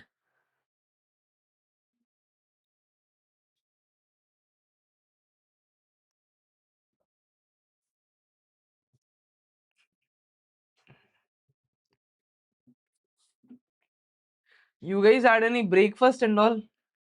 When do you take your lunch breaks?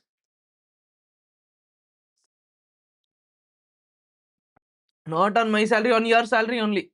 Your aura is demanding all your hike. So this month let us do 10% discount.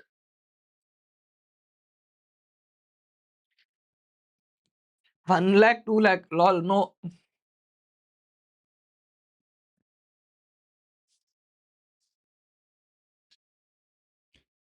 No 1 lakh, no 2 lakh, itna nahi hai baba. My own salary at Siddhi is 20,000 rupees. What can I give to media guy?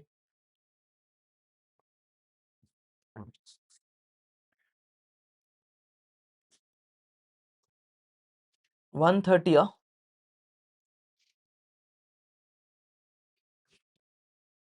Okay.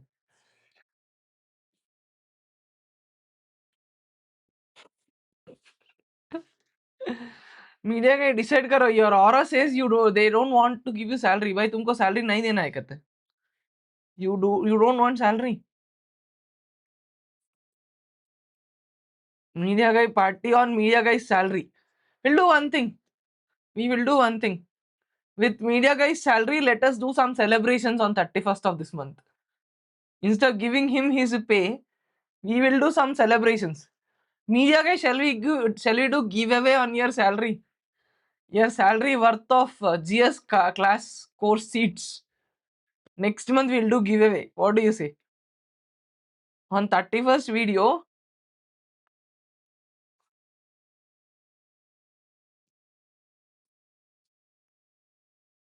resume, yeah, you can send it. You send it to, I'll give you the number. On this number, you can send your resume. Okay. Right. Shall we start? Giveaway. Yeah, I am planning to give away your entire salary number of seats. As in, let's say your salary is 10,000 rupees. GS course is 1500. So 6 seats giveaway, you will not get any salary this month.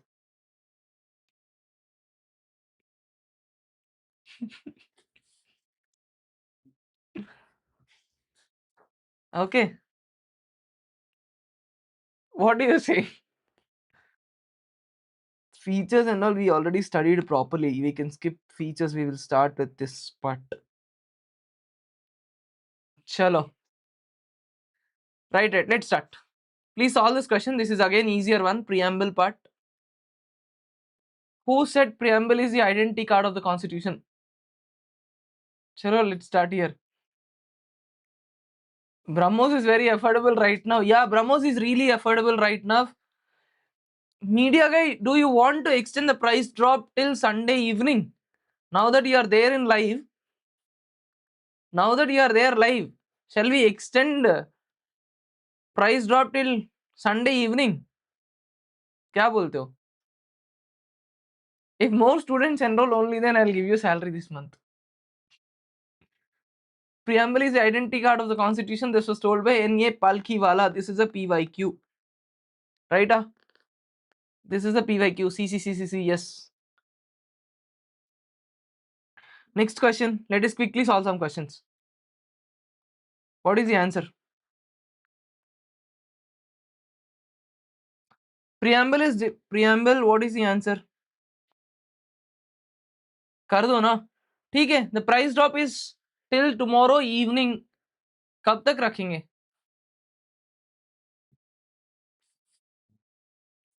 BrahMos is free for those who crack CGL. You need BrahMos to crack CGL, da. Okay. Answer is D. Okay, preamble is dependent upon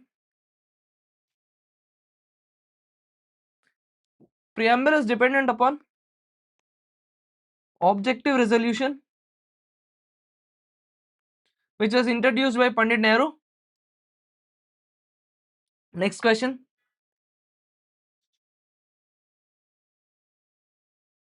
I'll come there. Berubari case, Keshavananda Bharati case, I'll come there. Don't worry.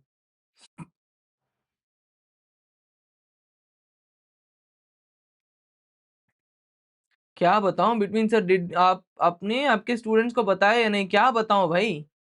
बताओ कि क्या बताऊं, वो तो बोलो. बहुत सारी चीजें हैं. There are lot of things. Which of the following best represents the significance of the preamble? It explains the source, nature, and the objectives of the constitution. Next question.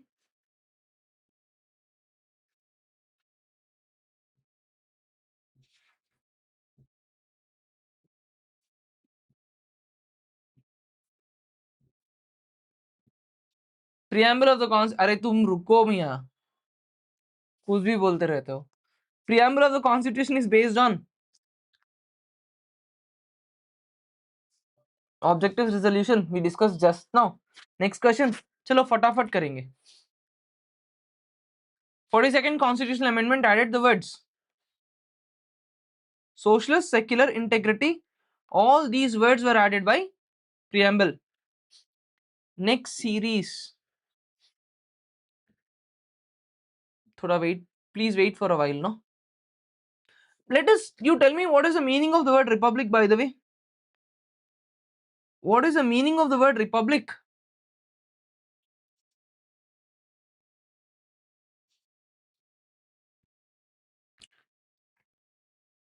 Meaning of the word republic.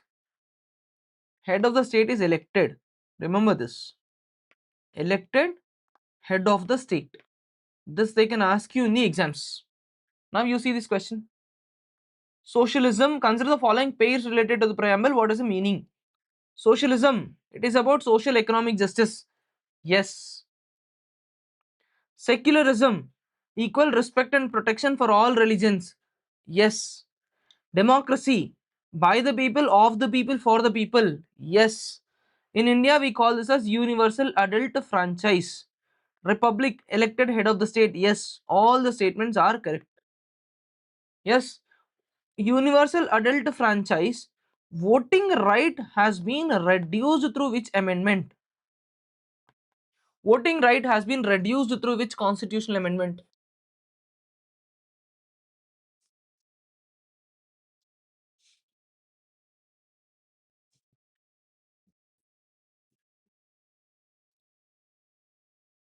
Voting right has been reduced to 61st constitutional amendment. Yes, good. Next question. Consider the following statements about justice: social justice, economic justice, political justice. Whenever there's a question of justice or topic of justice, I fondly recollect one triangle. You usually have three types of justice: social justice, economic justice, and political justice. Social justice is about ensuring that people have dignity.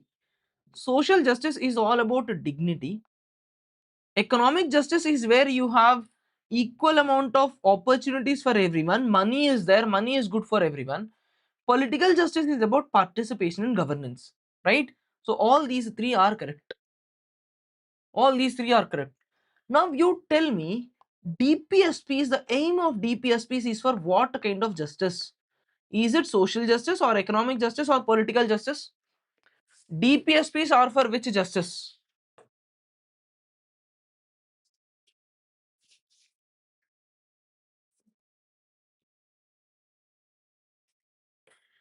DPSPs are for which justice?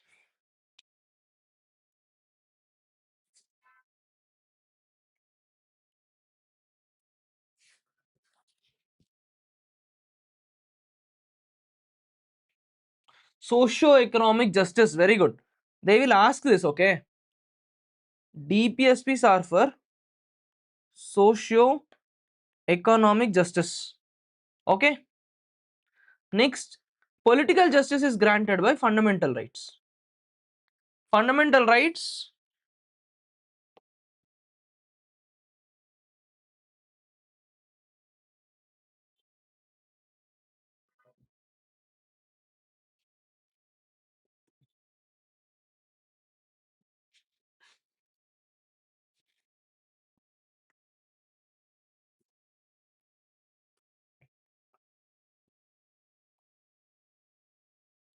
Next question.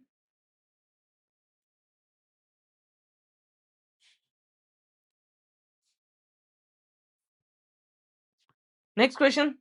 Which of the following is not mentioned under liberty in the preamble?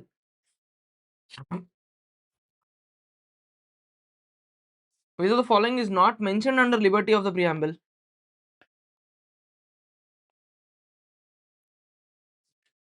What are the words? Liberty of thought, belief, faith, worship, thought, belief, expression. Liberty of thought. You think something, you can express, you can believe in it, faith and worship. So association is not there, right? Yes. Next question.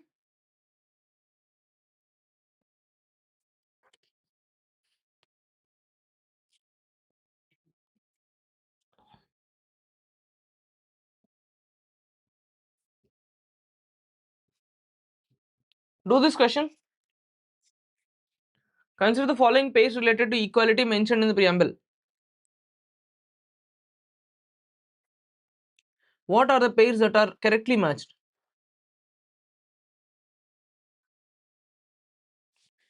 Equality of status, equality of opportunity. Yes.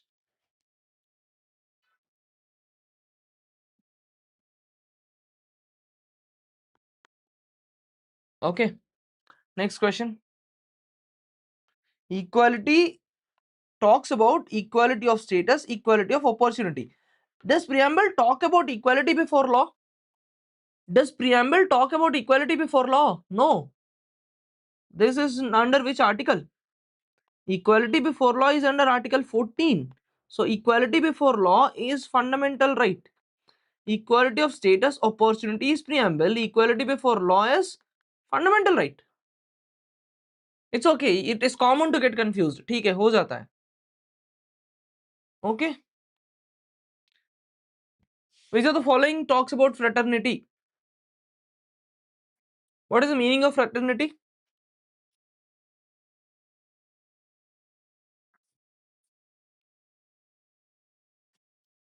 Fraternity is about brotherhood. Yes. Fraternity is about brotherhood. Now you tell me, 42nd constitutional amendment added another two words. Or you tell me all the words for that matter, all the words that are added by the 42nd constitutional amendment. B for brotherhood, yes.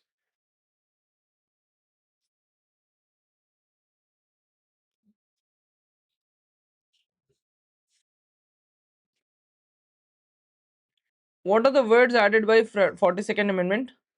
Integrity,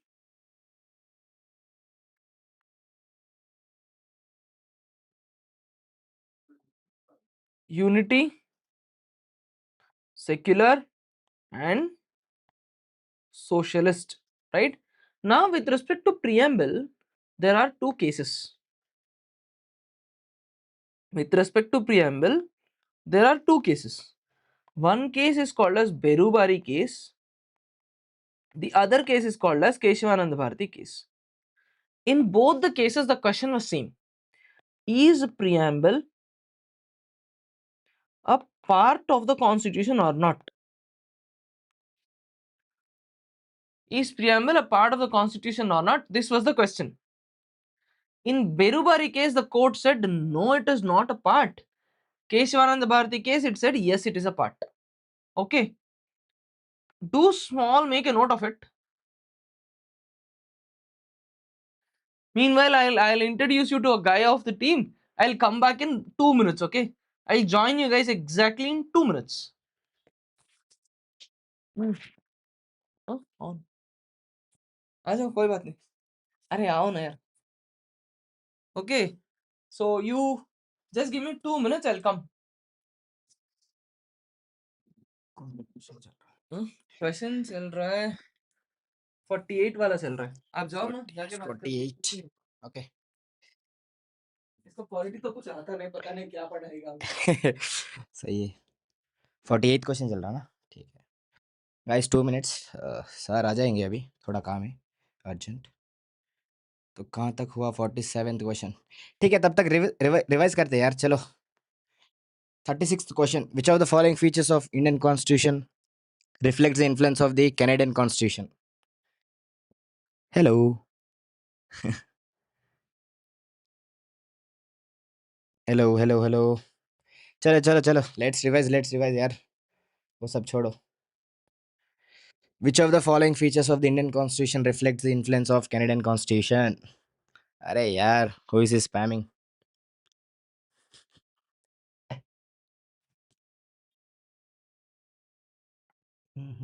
Sense of the brotherhood. See. Okay. भाई मुझे तो आता नहीं. I don't know if it's the correct answer or not, but ठीक है, it's okay. We'll move to which question? Yes, the 41st question. The preamble to the Constitution of India is based on which of the following? बताओ 41st 41. Let's go. अरे यार ये CC delay है क्या chat 7th question. Okay, 1 minute sir आ जाएंगे then he'll continue the class. तब तक I'll do one thing. Object resolution B भाई डिले है. It's delayed.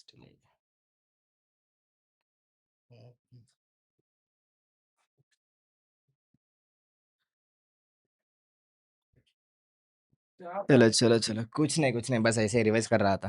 रिवाइज कर रहे थे, मत करो। मैं नहीं। मैं करूंगा अपना काम, ठीक तुम है, कुछ ठीक। बात करो बस। चलो चलो चलो, bye guys, bye.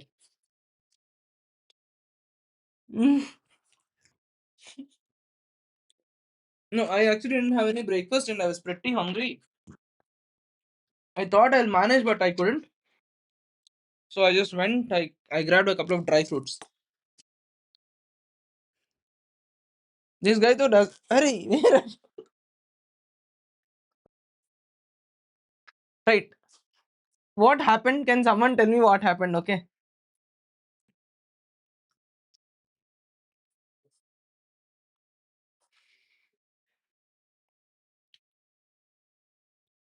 CCC BBB छोड़ो भाई.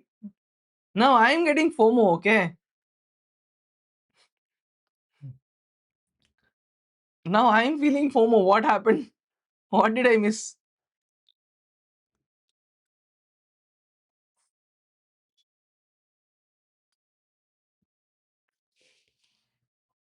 Yeah, that guy did not come to office today. He said he is busy and he is working from home.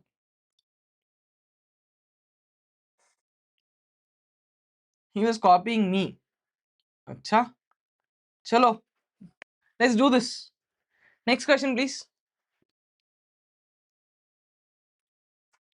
अरे मीडिया गई, इसको लॉग आउट करो ना कोई. Right. Let's come back to the business.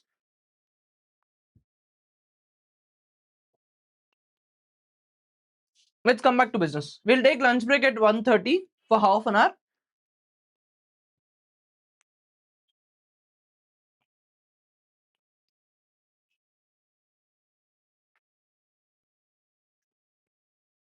Which Supreme Court case held that preamble can be amended, but the amendment cannot alter the basic structure.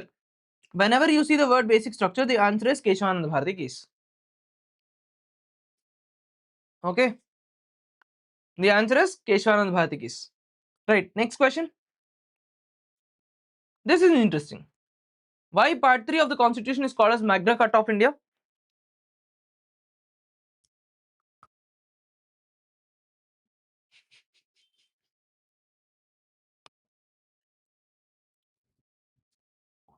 Part 3 of the Constitution is called as Magna Carta because see, Part 3 talks about fundamental rights.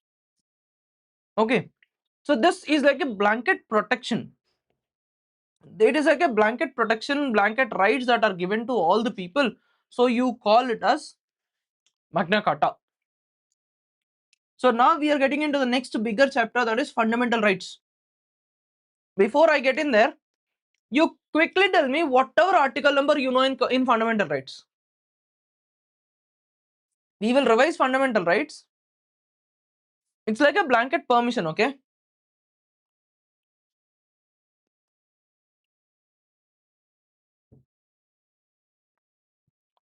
Whatever article numbers you remember in fundamental rights, what you tell me.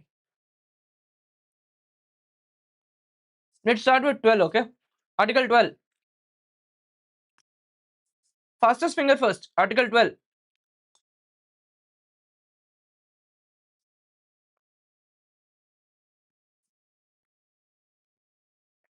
12, 12, 12.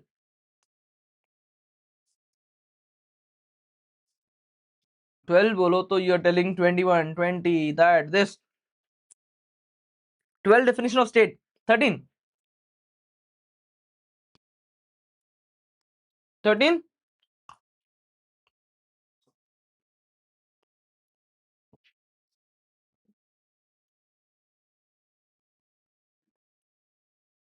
13. Nothing that is withstanding in the constitution is not valid if you are violating fundamental rights, etc. etc. Yes, 13 gives you the foundation of judicial review. Right to equality, article numbers, please. Right to equality. Right to equality.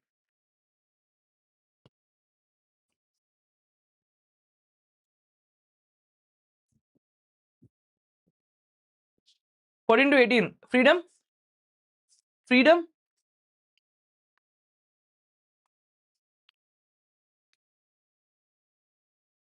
Freedom is right to freedom. Yes. 23, 24, right against exploitation. 25 to 28, freedom of religion. 29 to 30, cultural education rights. 32, constitutional remedies. Right, now let us start with the topic. Please do this question. Fundamental rights, what are the features? They are guaranteed by the constitution, yes. They are enforceable by the courts, yes. They are absolute and cannot be subjected to any restrictions, no. Fundamental rights in India are not absolute in nature. They can be suspended, restricted, yes. The answer is 1, 2 and 4 only. Now one very this is what I was about to ask you. Do this question. Which of the following fundamental rights are there only to the citizens of India?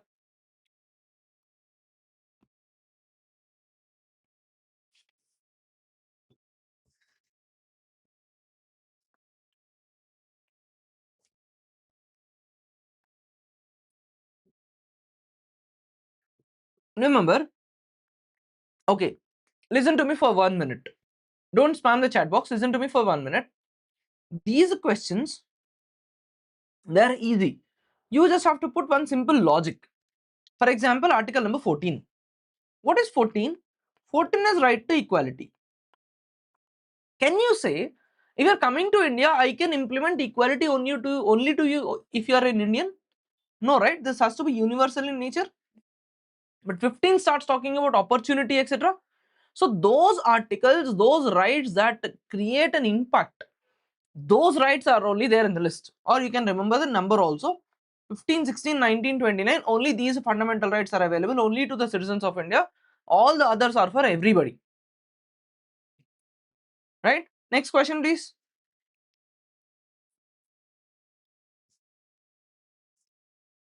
What is the definition of friendly aliens and enemy aliens? According, I mean, it's okay. We can still skip this question. These kind of questions are, they're not asking those kind of questions. Let us come to 12. Which of the following falls under state?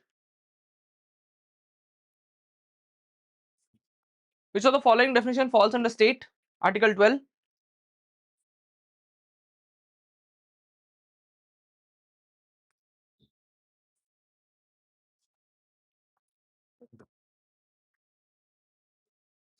Government, parliament, legislatures, states, local bodies, any other authority. Under 12, you have the widest possible definition. Under 12, you have the widest possible definitions. You don't have private companies. You don't have foreign governments. Only cut it off. Next question.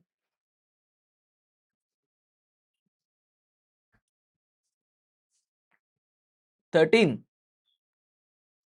13 says, if you are making any law that will violate the fundamental rights, this law becomes void. Void as in it is wrong, it can be cancelled.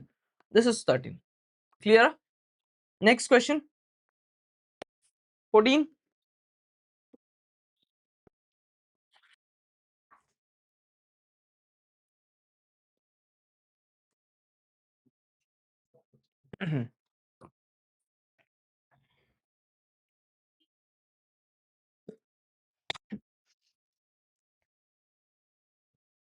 Okay. 14. 13 is 13 is over now. 14.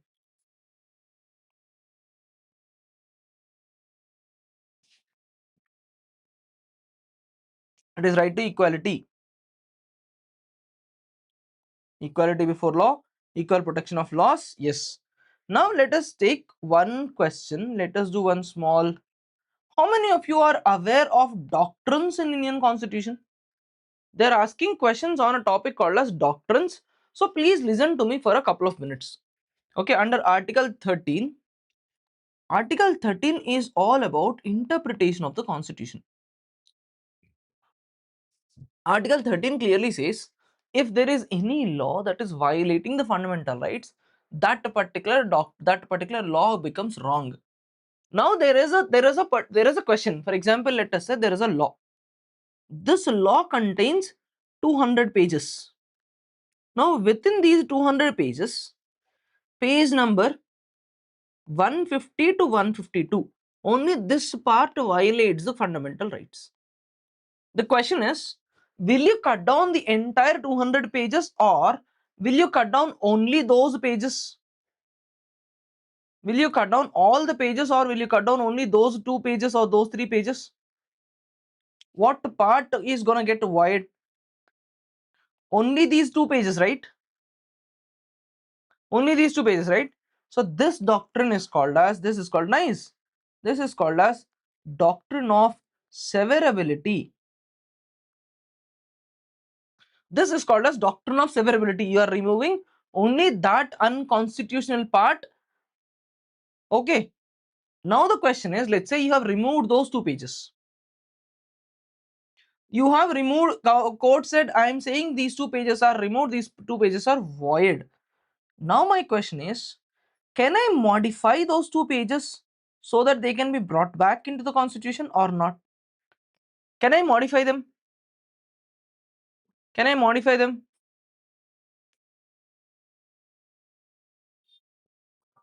Yes, you can, as a government, you can modify them. The meaning is, if I am putting some laws under void, the meaning is I am not permanently cutting them off. It is not a permanent ban. It is not a permanent ban. It is under a shadow. So this doctrine, you call it as doctrine of eclipse. See, what is eclipse? What is eclipse here? What happens in an eclipse? You have a shadow, then you cannot see the other body. After a while, once the shadow is removed, you can see the other body, right? Same thing. If the law is wrong, only those pages can be cut off. Those pages are also not permanently removed. It can become useful again when you change it. This is called as doctrine of eclipse. Now the question is, tomorrow can you go to a court and say, I don't want my fundamental rights? Can you say that?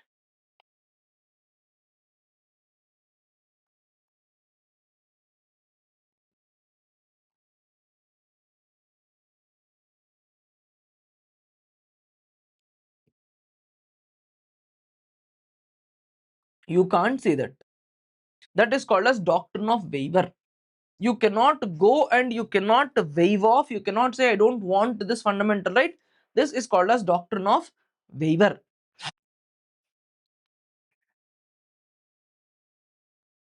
Okay, right. Now there is one more doctrine called as doctrine of pith and substance. I don't want to complicate the definition of it. Simple. There is a law. Okay. Law has got one particular text. The court can say, the court can say, there could be some errors in the text, as in the text might not be right, but the true nature of the law is correct. The court can take a look at the nature of the law than mere form of the law. This you call it as doctrine of pith and substance. Right? So these are the doctrines. They are asking doctrines in your exam. Now you see next question.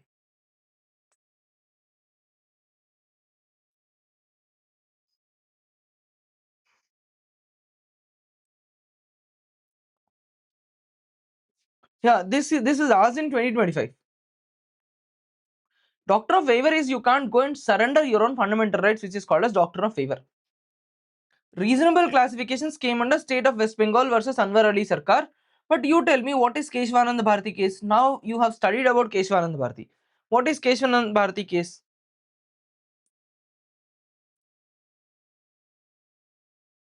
Which doctrine came up in Keshwanand Bharati case?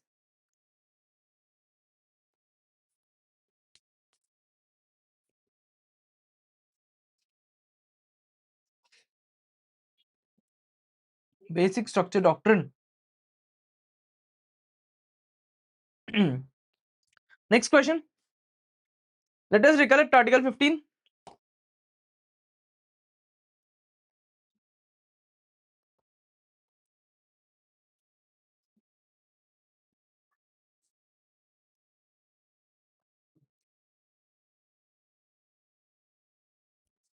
What is Article 15?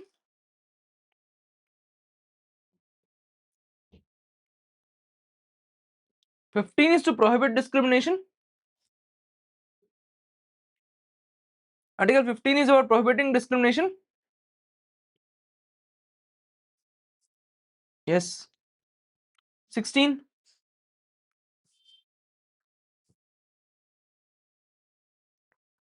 Article 16. Equality of opportunity. Right? 16 is equality of opportunity.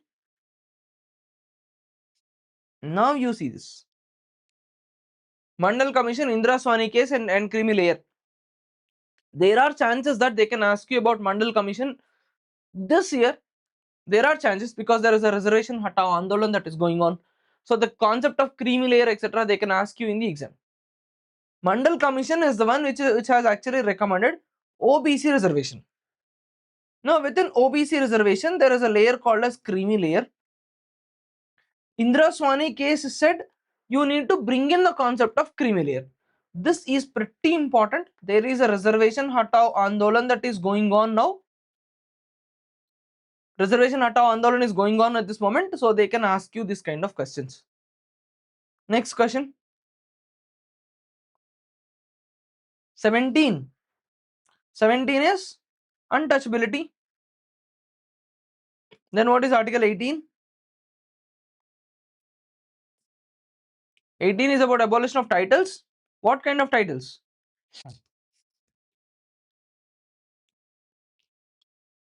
All sorts of titles. Military is okay. Academic distinctions like doctor, those things are okay. And if foreign titles are being given to you, you have to take the permission, etc., etc. There are a lot of rules, regulations that are associated with all of that. Okay.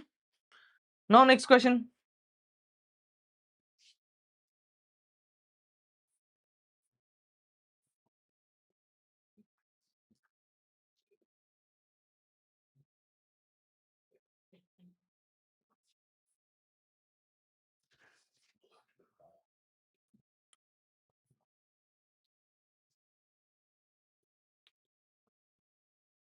Nineteen 1 freedom of speech and expression. Yes. B assembly.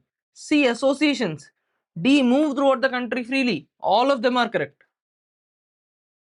Right. All of them are correct. What? Let us recollect everything under 19. 19.1.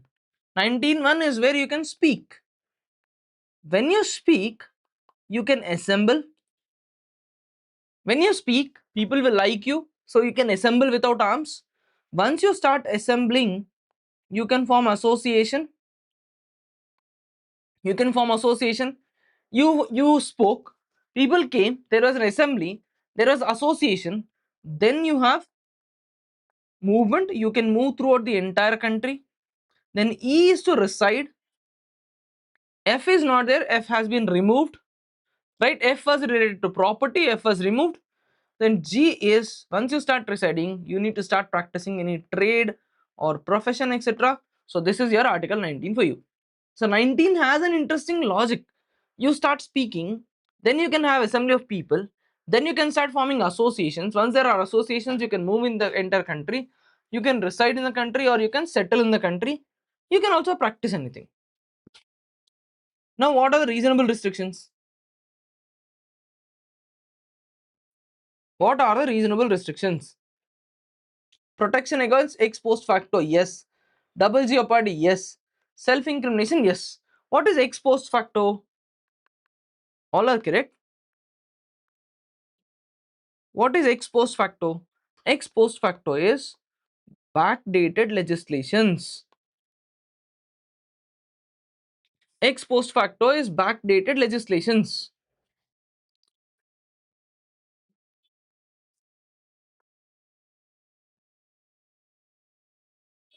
What happened?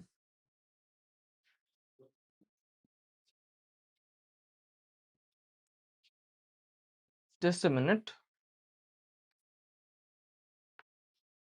Okay. The ex post facto is backdated legislations. What is double jeopardy?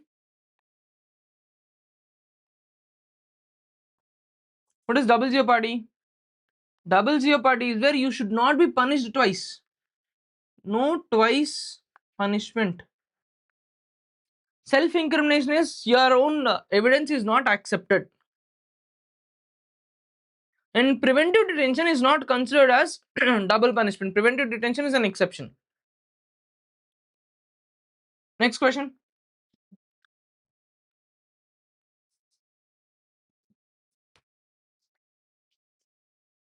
Next question.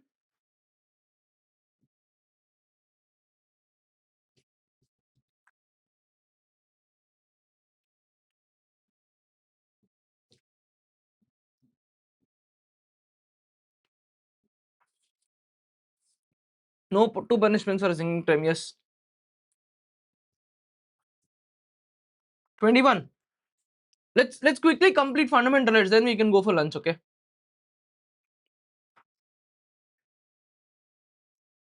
Right to life. Can you tell me any one judgment associated with 21? Any one interesting judgment name that you know with respect to 21?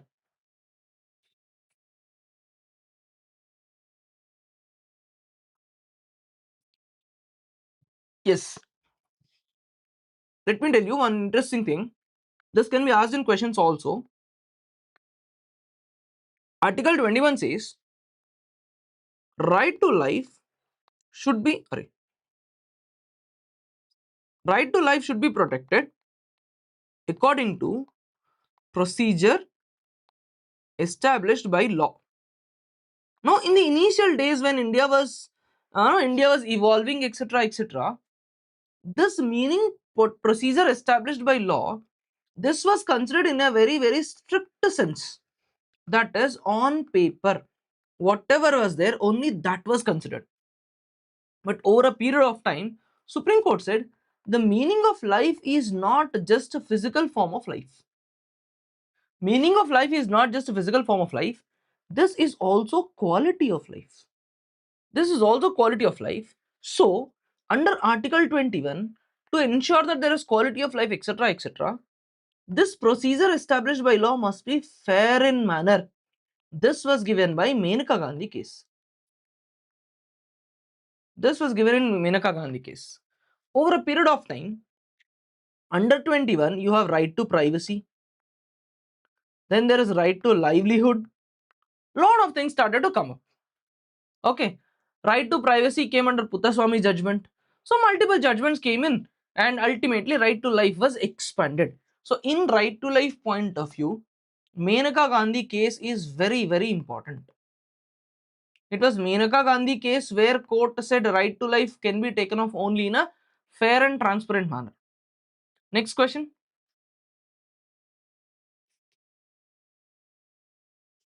Next question.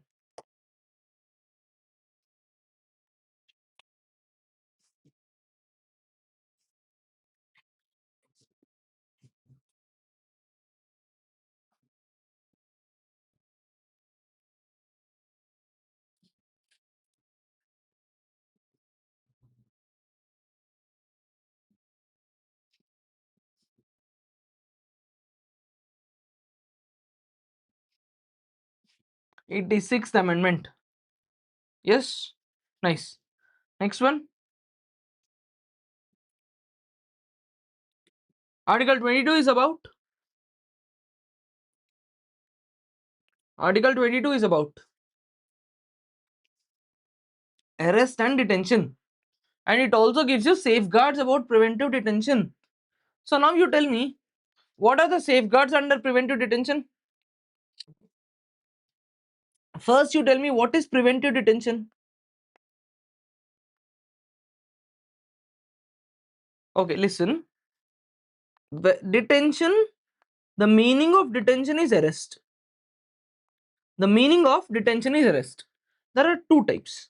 One is punitive, the other is preventive. Punitive is taken care by your CRPC or BNS, BNSS, etc., courts, etc. This is punitive.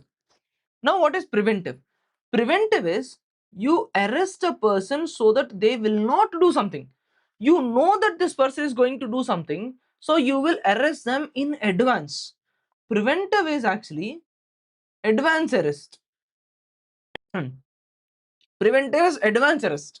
So with respect to advance arrest, etc., the maximum period to which the police can arrest a person for a maximum period is actually 3 months. Beyond 3 months, there has to be an advisory board, right? And that board has to determine whether preventive detention can be allowed, it can be continued or not. Okay? Yes, UAPA, PD Act, etc., etc. Right, right. Correct. Now, next question, please. House arrest is one provision under it. UAPA is Unlawful Activities Prevention Act. UAPA is one major act through which we deal with the cases of terrorism problem, etc. in India. That is UAPA. Now you do 70th question, please.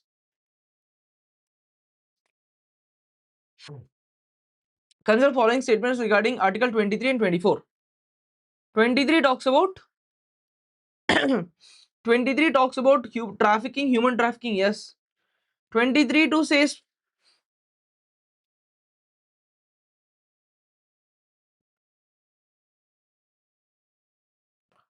23 says, see, 23 is all about 23 and all. 23 2 especially it is about stopping discrimination. Yes. So you cannot discriminate only on the grounds of race, religion, caste, sex. Yes or no? Yeah, Umar Khalid is under UAPA, yes. 24 prohibition of unemployment, prohibition of child labor. So for prohibition of child labor and 24 we have below the age of 14. Yes, and this is for everybody, right? You want to protect people from human trafficking, labor, etc., etc., forced labor, etc., to everyone. So this is your answer. Next,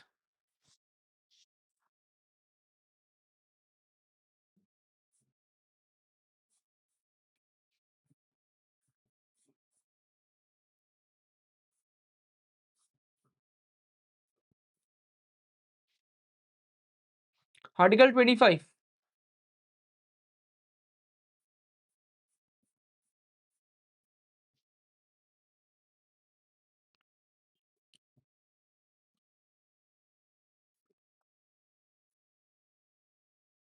Article 25 is about freedom of religion to individuals.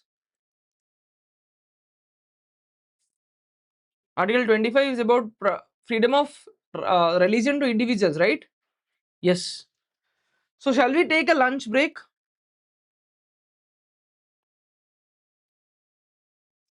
Shall we go for a lunch break?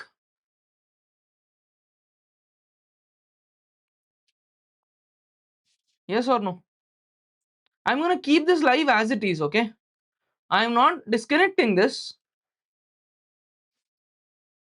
I'm not disconnecting it. What is, how much time do you want for lunch? What is the minimal amount of time before which we can return?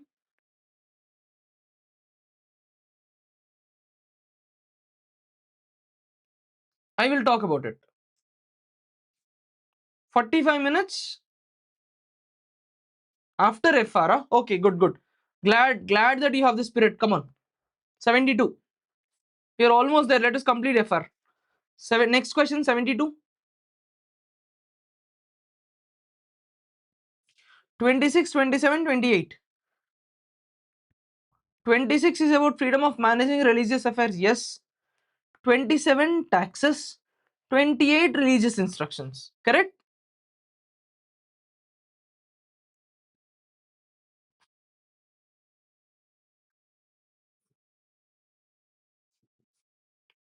Okay. So 26 religious affairs. 27 taxes. 28 religious instructions. 29 and 30 cultural and educational rights, right? See this question? Cool, cool. Do this question. Which of the following which of the following statements correctly describes cultural educational rights guaranteed under 29 and 30? First option. 29 protects the interests of minorities only. Correct or wrong? 29 protects about minorities only, yeah? No, 29 is for everyone. What is 29? 29 protects rights of anybody who has a distinct language, scripture, culture, etc. etc. That is wrong. So 29 protects the language, script, culture of any section of citizens. Right. 2930 deal only with the reservation in government education institutions. Wrong. So B is correct answer. This question, which explains the present status of article number 31. What is 31? 31 is right to property. So 31 was repealed by 44th amendment. Yes.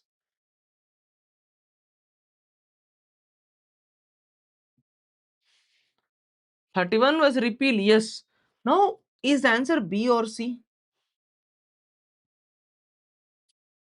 Is answer B or C? For a minute, let us focus here. B, B, B, B, how many? C, C, C, C, C, how many? What is doctrine of eclipse? I told you. What did I tell you about? What did I tell you about doctrine of eclipse? I told you, you do not remove everything, anything completely. So if there is a statement that says it has no constitutional relevance today, this is wrong. This is still associated with the 300A. So answer is C, not B. Okay. Now 32. 32 is about equality before law. No. Untouchability. No. Right to property. No. Constitutional remedies. Yes. Now you see this. Writs question. This is a good quality question. Please do this.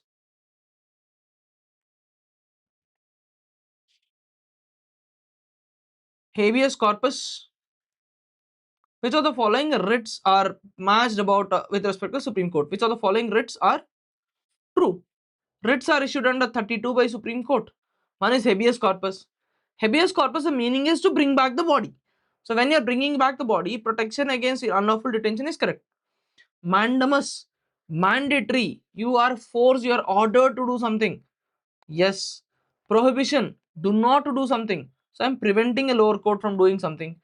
Quo warranto, the meaning is with what authority? With what authority? So you are questioning the legal authority of the person who is there in the office. Next question.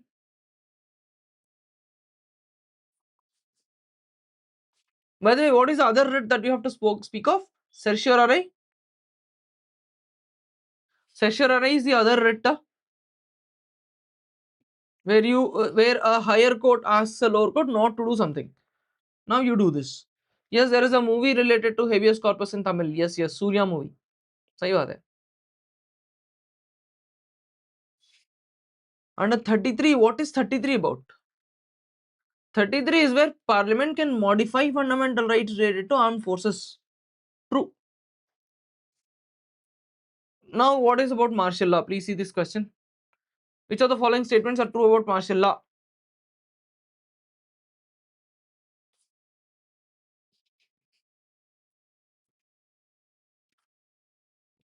Martial law is use of military to restore order in an area. Yes.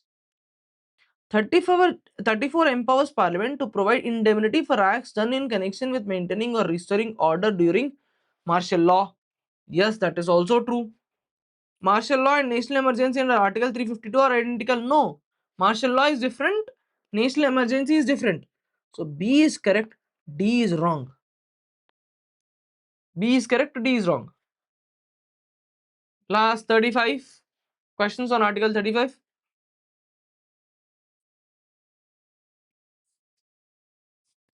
35 says, on matters related to fundamental rights, certain matters, Parliament is the only body that can make laws. Now you see this question. In which Supreme Court case, court held that fundamental rights cannot be overridden by DPSPs. So what happens is, ruko. I told you it was constantly DPSP versus fundamental rights, right? So initially, it was all about fundamental rights is more important than DPSPs. There is one interesting thing that happened in the year 1951. The interesting thing that happened was Madras state to implement DPSPs, they brought in reservation. Madras state brought in the concept of reservation. And there is a personality named Champakam Dorairajan. Champakam Dorairajan felt very bad. He went to the court saying that you are bringing DPSPs fine, but what about right to equality? It's a fundamental right. So matter went to the Supreme Court, and in this particular case, the court said fundamental rights are more important than DPSPs, so you cannot bring in reservations, etc. This case happened long ago, which is Champakam Dorairajan versus State of Madras. This is the answer. Okay. So this is the overall topic of fundamental rights. We have seen all the articles, etc., etc. Let us take lunch break for 1 hour, 45 minutes.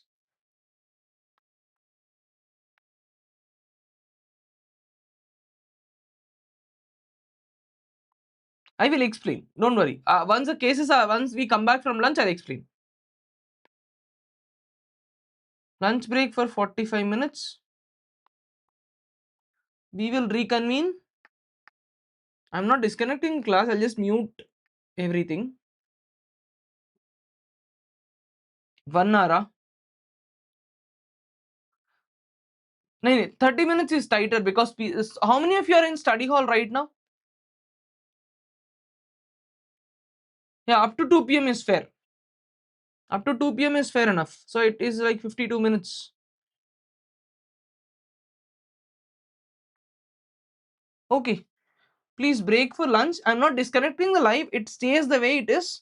You can come back at 2 o'clock.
Hi everyone.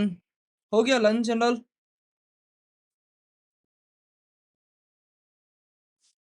You guys had your lunch, Allah?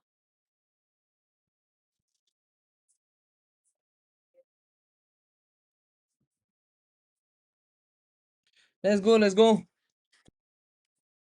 Even I did not want to feel drowsy and all. Even though I'm teaching, so I just ate one small roti. Yeah. So we still have 1 minute break anyways.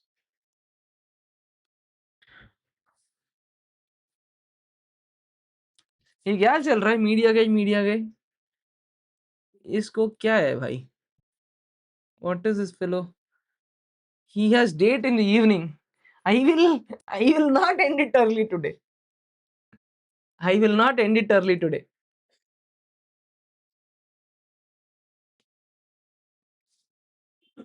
Hmm. 33 seconds, 34 seconds. No, we'll wait for a couple of minutes. Let's wait for a couple of minutes so that everybody can come and join. Sharp 2 o'clock. Yeah.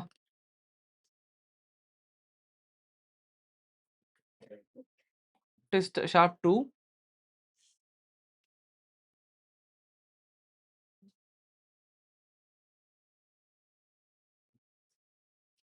Hmm. All right. Okay. Cool. Time up. He gave some leak about upcoming series. You don't. You both talk and come to a conclusion. Arey no. He is one guy that I literally hate in the office, you know. I literally hate him. I'm like, I winded up my entire work. I'll be planning to go home. Then he comes and he says, no, this part I forgot. We have to reshoot this. One very fine day we recorded the entire video. Then he came and said I did not connect the mic properly and I was just about to go home. So Bolo, what should I do with that fellow?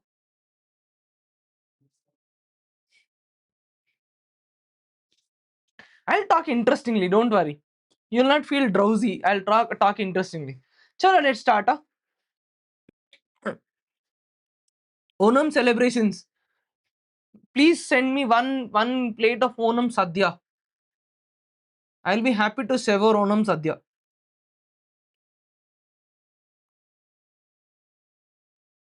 Sure. Right to talk on footpaths is also a part of right to life, right? Right to walk on footpath has been included as a fundamental right as a part of Article 19 and Article 21. So that as a human being, a pedestrian gets more importance rather than a vehicle. It is at max in the exam they can ask you under which fundamental rights it was given. Okay, in the current affairs, what he is asking is about the right to walk on footpath. This they can ask you that this was granted as a fundamental right under which article they can ask you. This was granted under Article 19D. Okay, and Article 21, of course. There is no doubt about the presence of Article 21. It is under Article 19D and 21. This they can ask you. Okay,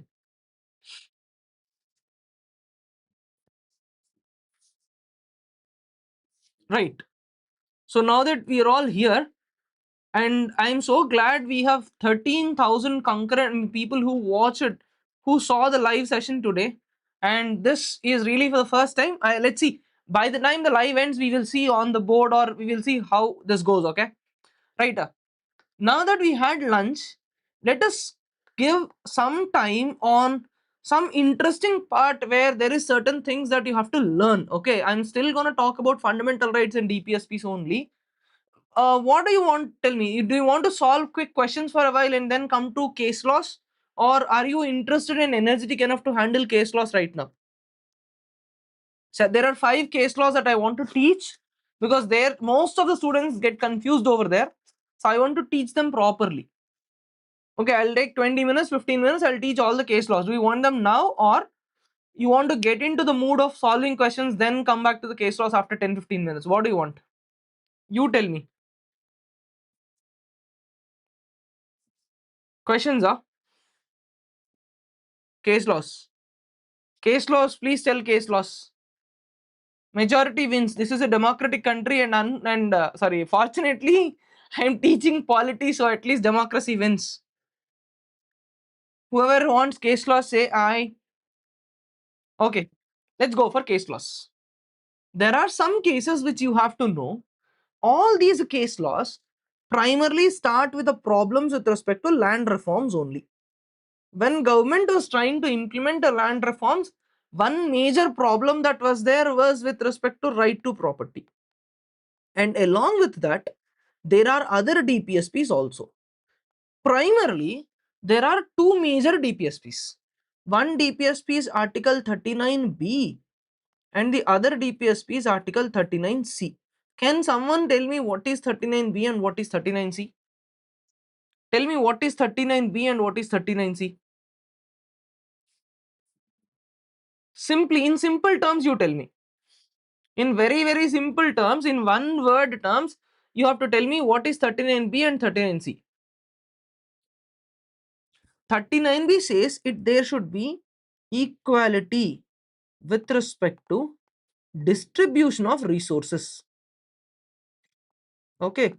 39B says there should be equality with respect to distribution of resources. 39C says prevent concentration of wealth. These are the two major articles in DPSPs. Now, if you take a look at fundamental rights, Article 9,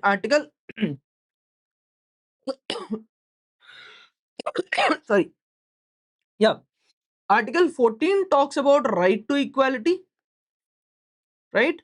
Right to equality. Article 19 talks about freedom of practicing profession, freedom to practice any kind of profession, or freedom to reside in any part of India, move throughout the entire country, yes or no. Then there was Article 19 itself in the constitution, which initially gave the right to property also. Now, if you see properly, if I want to implement this particular thing, that is, if I want to bring in equality, distribution of resources, and prevent concentration of wealth, then I should definitely take something from the rich guy. There is always, see, the difference is between rich guy and a poor guy. I have to take from rich guy and I have to give it to the poor guy. Now, if I am teaching from the rich guy and if I am giving it to the poor guy, now let us say, for example, tomorrow I bring in one law in this country to say that from tomorrow onwards, whoever has 50 acres of land, if you have 50 acres of land, you can keep it. If you have more than 50 acres of land, you have to give all the rest of extra acres of land to someone else. If I say this, you think and tell me which articles of the fundamental rights I am violating. Which articles of the fundamental right am I violating? Please think about it. The case laws becomes very easy. Which articles of the fundamental rights are we violating? Am I violating Article 14? Right to equality, am I violating it or not? Because I'm creating an artificial difference between somebody who has less than or equal to 50 acres of land versus somebody who has more than 50 acres of land. Yes or no? I am also violating Article 19 because if I am taking away the extra all the acres, I am disturbing his right to practice any kind of profession. So, for long period of time, there was a constant conflict between fundamental rights versus DPSPs. Similarly, you take up one more example case of reservations. For example, one more case of reservations. Which DPSP talks about empowering people, etc., etc.?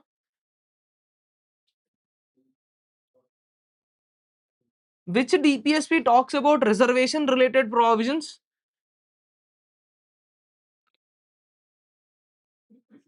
Article 46. Article 46 of DPSP says, what does Article 46 say? Article 46 says government has to protect the marginalized communities. Protect marginalized. Now, if I am bringing in reservation, what fundamental right I am violating? What right am I violating? Am I violating right to Article 14, right to equality?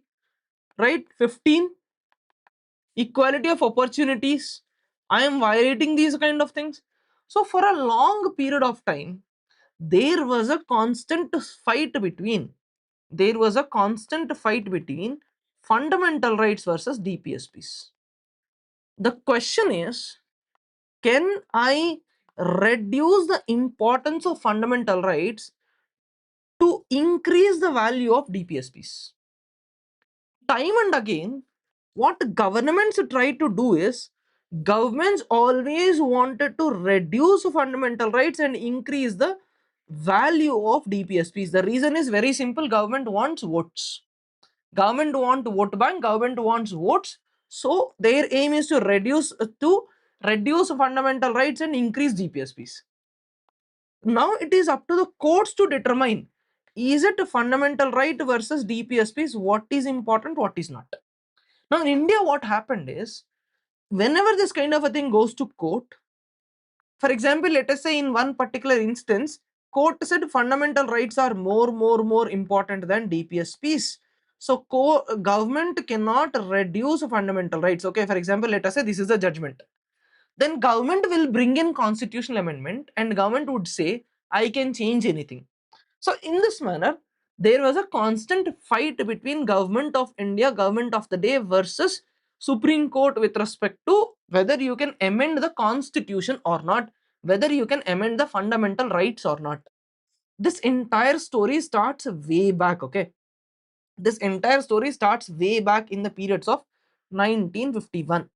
It starts in the state of Madras. This part we already spoke of. It started in the state of Madras, where Madras wanted to bring in reservations. State of Madras is known for a lot of social justice movements. You tell me any one name of social justice personality from the state of Tamil Nadu. They wanted to bring in reservations. Now, in this attempt of bringing reservation, matter went to the court, and the person who went to the court is Champakam Durai Rajan. Champakam Durai Rajan. Champakam Dorairajan went to the court, and there Supreme Court clearly said fundamental rights are more important than DPSPs. Therefore, Parliament cannot curtail fundamental rights. This is the judgment. In the exam, they will ask you this conclusion. So they said Parliament cannot curtail fundamental rights. As a response to this, Government of India brought in first Constitutional Amendment Act. They brought in first Constitutional Amendment Act, and in this first Constitutional Amendment Act, they added Article 15 clause number 4, where Article 15 clause 4 clearly said, now onwards you can bring in special provisions for social, economic, backward classes, SCs, STs. You can bring in these kind of provisions. It added Article 15.4, and this also introduced ninth schedule. For a brief period of time, it remained very calm. Everything remained calm for a brief period of time. This happened in 1951. During the periods of 1960s, what happens is, by the late end of 1960s, 1967s, etc., what happens is, Punjab government brought in land tenancy laws. Punjab government brought in land tenancy laws. When Punjab government brought in land tenancy laws, there is a personality named Mr. Golaknath. Golaknath is one person who was affected by Punjab tenancy laws. So Golaknath went to the court. This case, we call it as Golaknath versus Punjab. This case, we call it as Golaknath versus Punjab. So in Golaknath versus Punjab, the question was very simple. Can Parliament amend fundamental rights or not? Fundamental rights are strong. Can Parliament amend or not? So in Golaknath case, Supreme Court said Parliament cannot amend fundamental rights. Fundamental rights are far more important than DPSPs. Supreme Court gave this clear judgment in 1967. Now cut it, the story comes to 1971, right? In 1971, who is Madam Prime Minister of India? In 1971, who is Madam Prime Minister of India?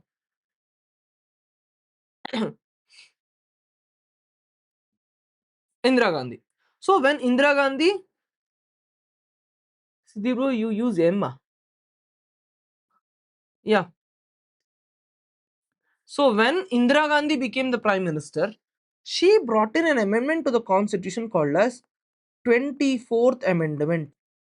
Indira Gandhi brought in 24th Amendment, where Indira Gandhi clearly said, hereafter, Parliament can amend anything in the constitution. We can amend anything in the constitution, including fundamental rights.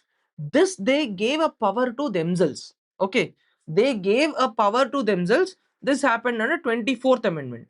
Then what they said is, another amendment was brought in. Okay, in the same year another amendment was brought in, which is 24th amendment. 24th amendment. So in 24th, sorry, in 25th amendment.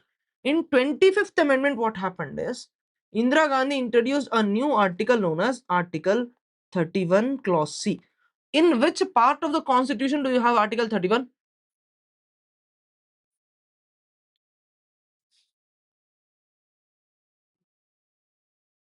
In which part of the constitution do we have 31 amendment? You have 31 under fundamental rights? Yes.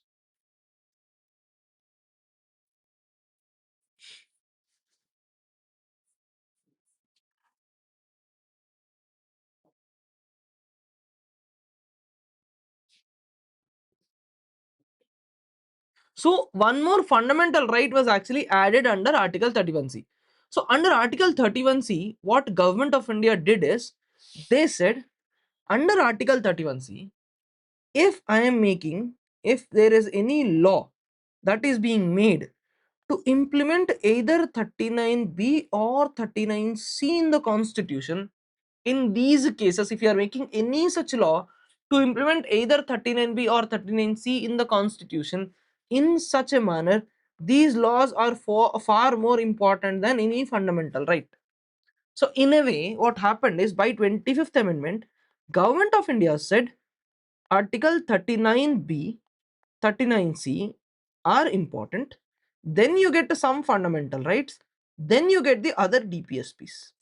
This was a position that was established by 25th Constitutional Amendment. Then, against all of this, in 1973, a personality went to a court. The personality name is Mr. Keshavananda Bharati. Keshavananda Bharati is a saint in the Kerala Mutt, and the Kerala government wanted to take away certain amount of land. So Keshavananda Bharati went to the court. The case name is Keshavananda Bharati versus State of Kerala. This case is called as Keshavananda Bharati versus State of Kerala. So in this case, in a very interesting manner, Supreme Court found a balance between fundamental rights and DPSPs.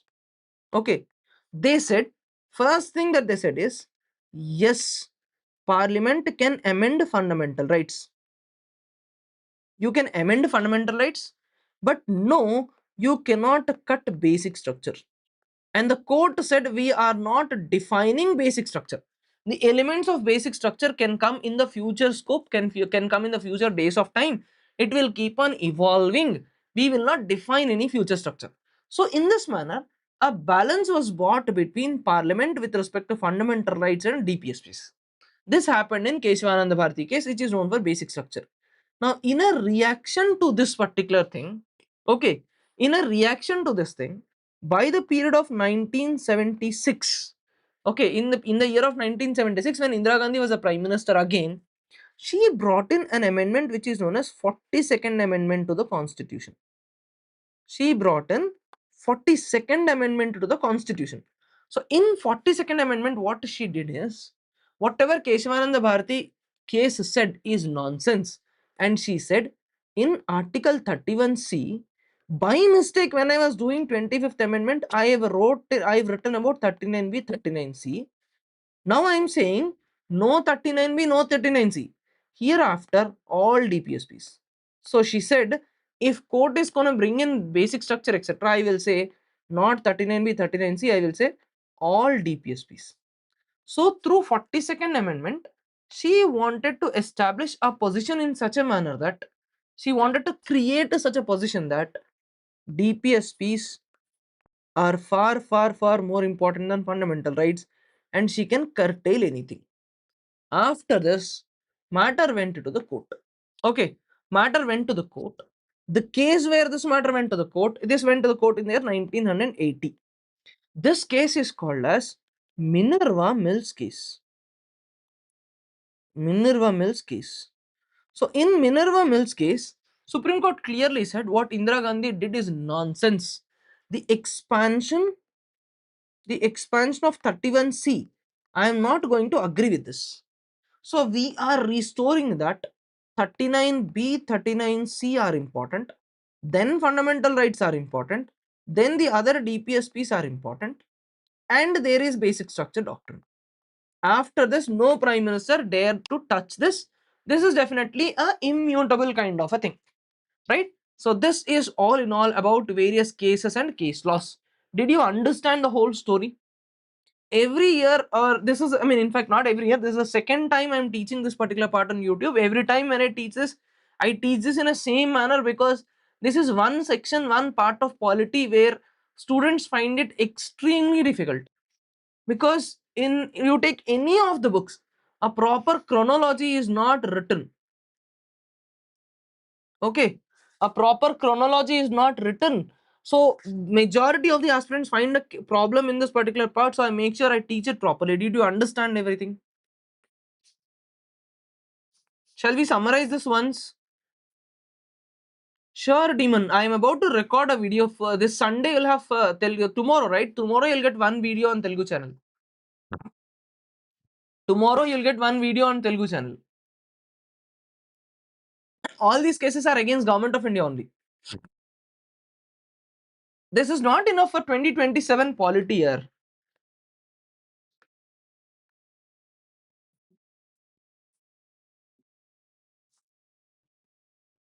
Okay.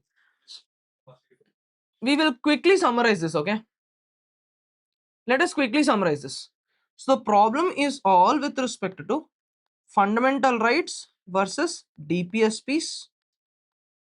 Primary things are in contention: Article 14, Article 19, Article 21. On DPSPs, it is Article 39B, 39C of the Constitution. This is the whole story. So it starts in 1951. It starts with respect to Champakam Dorairajan case, where court said fundamental rights are more important than DPSPs. Then in the year the next thing that happened is in the year 1967. 1967 is where we have Golaknath case. In Golaknath case also the court said fundamental rights are more important than DPSPs. So government of India reacted. They brought in 24th amendment and they brought in 25th amendment. 24th, they said parliament is top. Parliament is top Turumkan, parliament is supreme. 24th amendment is where they said sorry, just a second. Yeah, this is where they brought in Article 31C. And they said 39B, 39C is important. Then you will get the fundamental rights, then you will get DPSPs. In reaction to this, there was Keshavananda Bharati case. Happened in 1973, where there was a balance that was established between fundamental rights and DPSPs. Then Government of India reacted with the 42nd amendment. In this, they said DPSPs, all DPSPs are important than fundamental rights. Then the case is Minerva Mills case.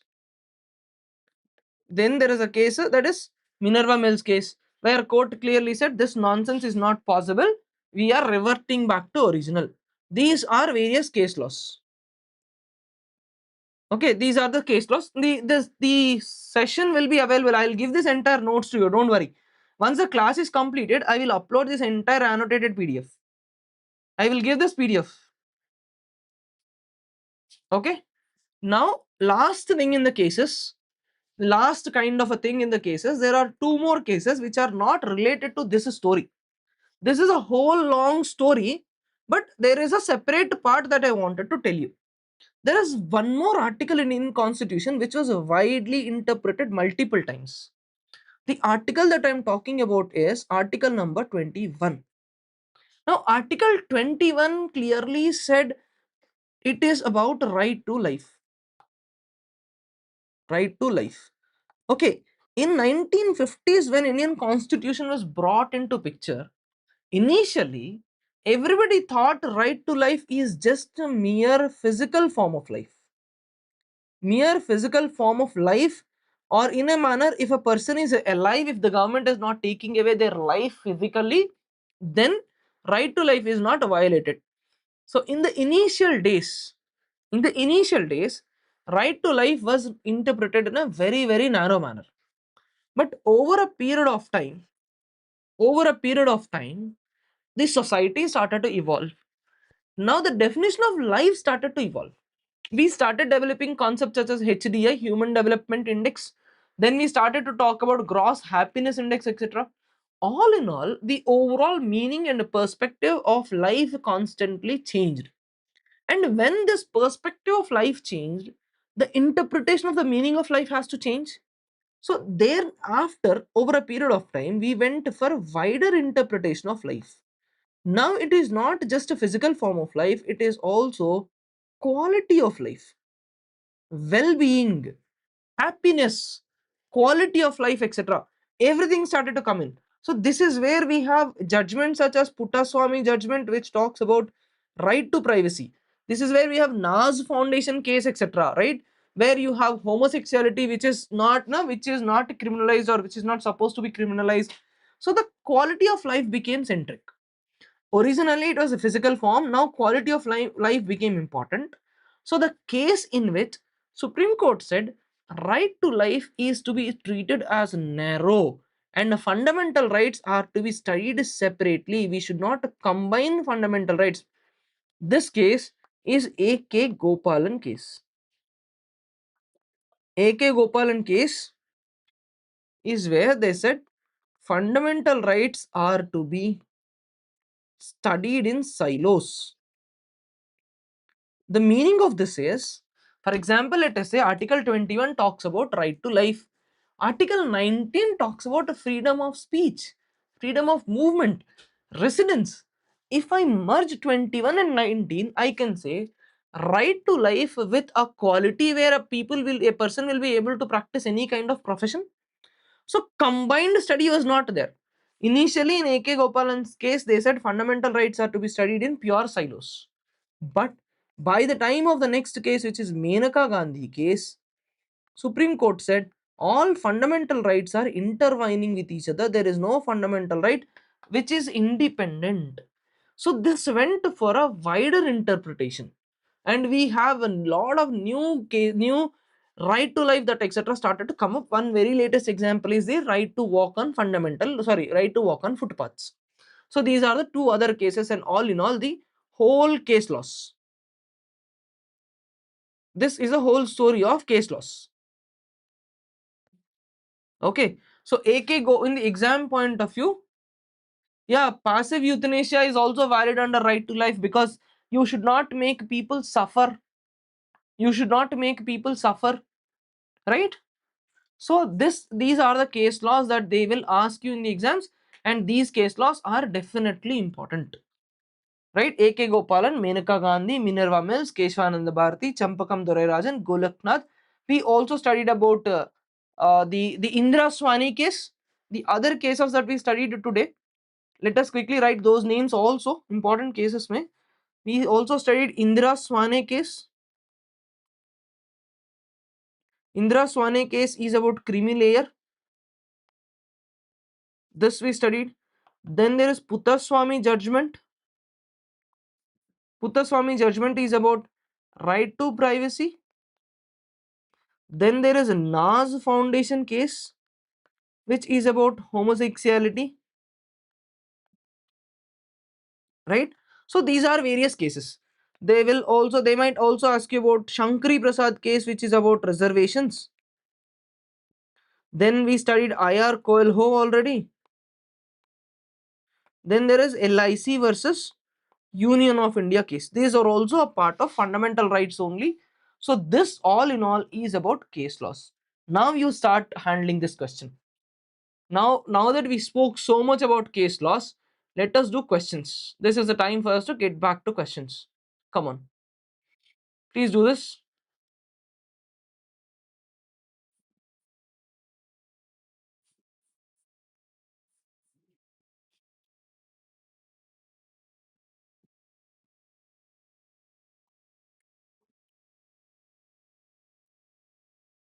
Yes.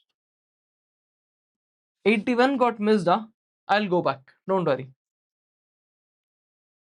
Supreme Court is in which Supreme Court case is associated with the basic structure doctrine, where held that Parliament can amend the Constitution, but you cannot destroy the basic structure. Keshavananda Bharati versus State of Kerala. Right? Which question we missed? Okay, do this question. Good, good, good. 81 you see. Which Supreme Court case held that fundamental rights cannot be amended by the Parliament, leading to 24th Amendment? 24th Amendment, which, when, where, what case? Come on. Golaknath case. What is Shankari Prasad case related to? What is Shankari Prasad case related to?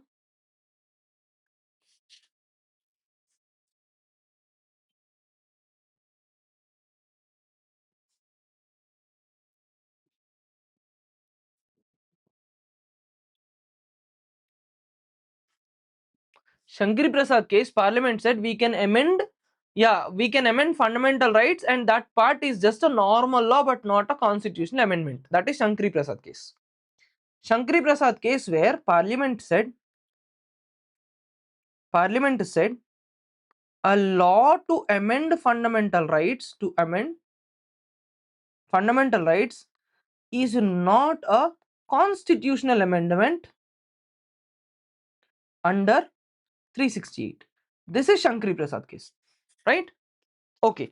Now let's see next question. Please do this question. Right to privacy, which case?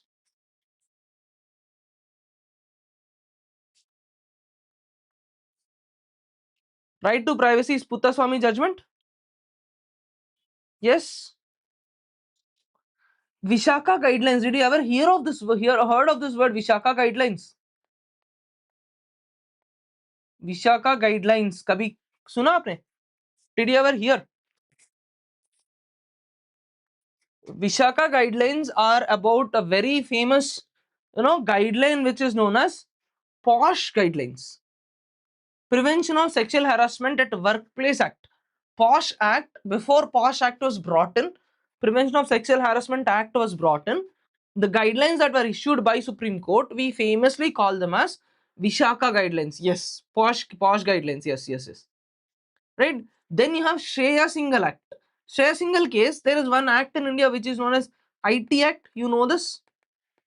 IT Act of 2000. Did you ever hear of IT Act of 2000? Where section 66A of IT Act of 2000 कभी सुना आपने?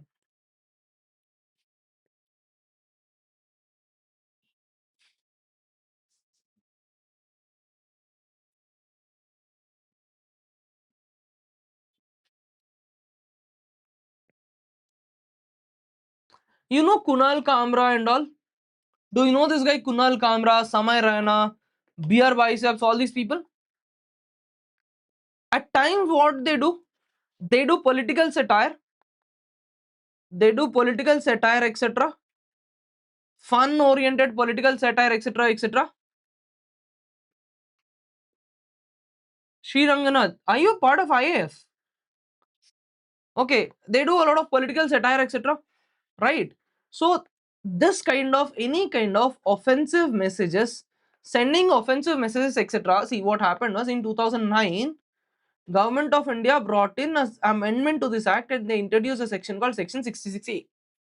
Under 66A, they said if you're sending any kind of offensive messages, criticism, etc., you can be arrested. Then Supreme Court said this is a violation of freedom of speech and they cancelled this. That case is Shreya Singhal case. But I'm sure SSC will not ask you so much depth, okay? SSC definitely will not bring so much depth into the questions, but yes. Now next question you see. Please do this question.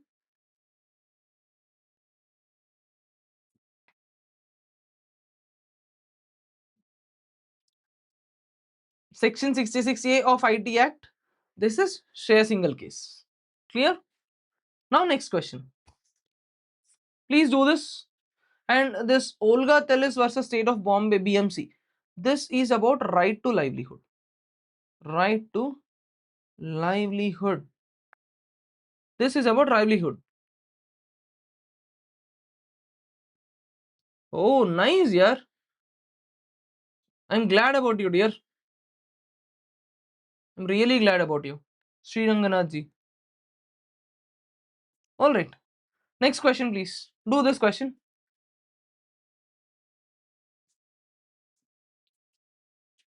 One good shout out for Ranganath.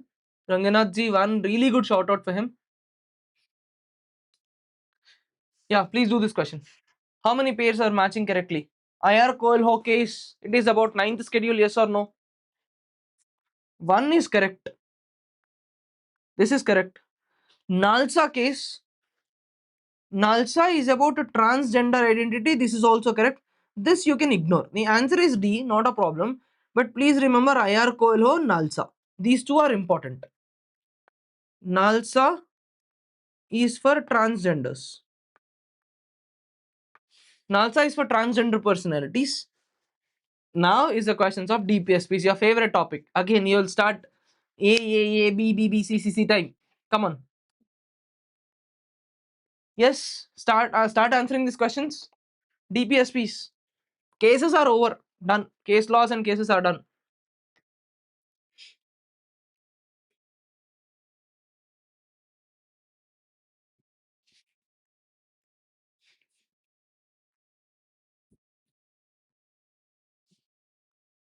What happened? DPSPs you are not solving. By now the chat would have been should have been spammed. Yeah, DPSPs are in the part 4 of the constitution. Yes. They are non-justiciable. Yes, you cannot go to a court. DPSPs are fundamental in the governance of the country. Yes, all the statements are true. Right? Part 4, Article 36 to 51. They are inspired from Ireland. They are inspired from the Irish constitution. They are inspired from Ireland.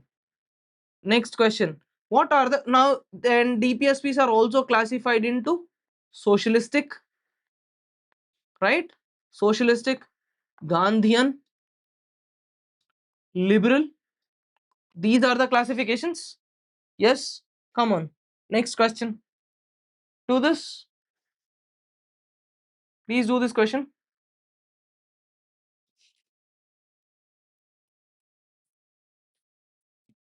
How many pairs are correctly matched? Come on. What is this? 38, 39, 39A, 41. See, no, it's completely okay even if you forget all DPSPs, but do not forget 39A. 38, welfare of people, reduction of inequalities, yes. 39, concentration of wealth, prevention, equal pay. 41, right to work. All these are correct. 39A is very, very, very important. Do not ignore this. Do not ignore this at all. Next question. 42. 42, humane work conditions. 43, living wages. 43A, worker population. 47, nutrition standards. All these are correct. All the questions are correct. Yes, yes, yes. Now, intentionally these are kept at D so that when I give you the PDF, you can read them and revise them. Next.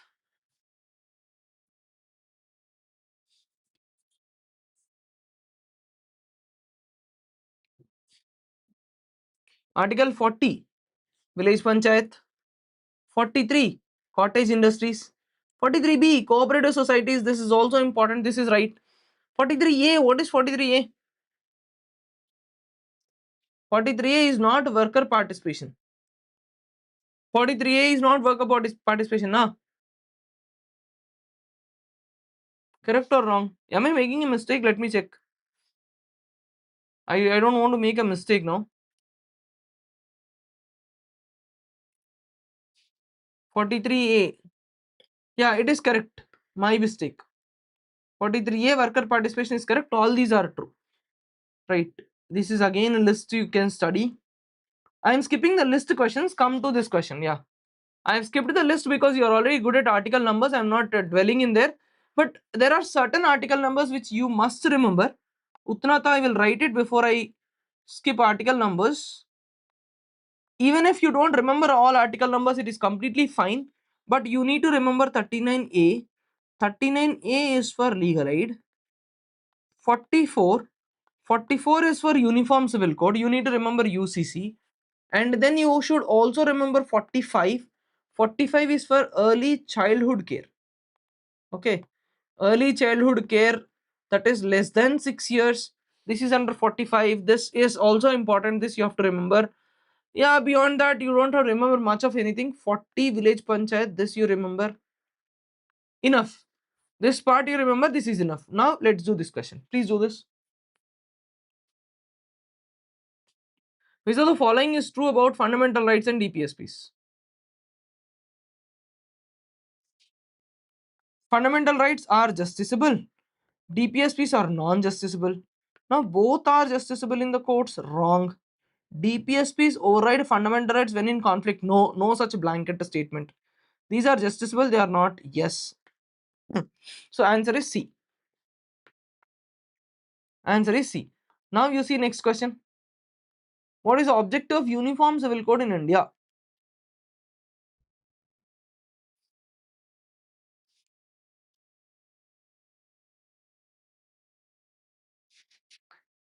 Uniform Civil Code, what is the objective?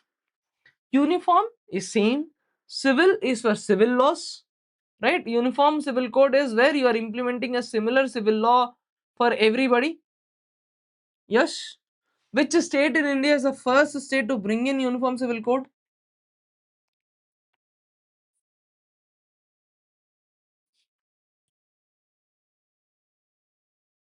Which state in India is the first state to bring in Uniform Civil Code?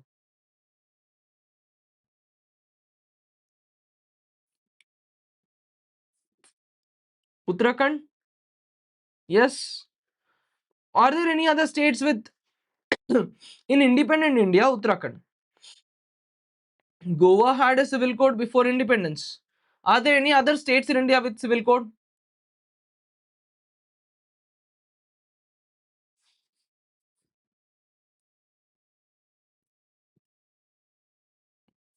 Yes.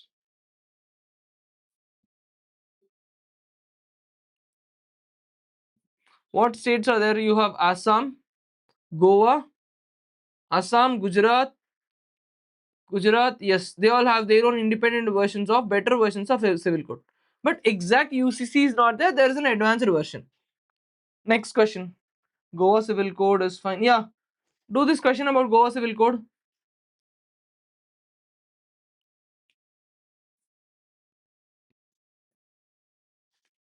UCC is for all the communities irrespective of the religion. Next question. This is important. This question is important.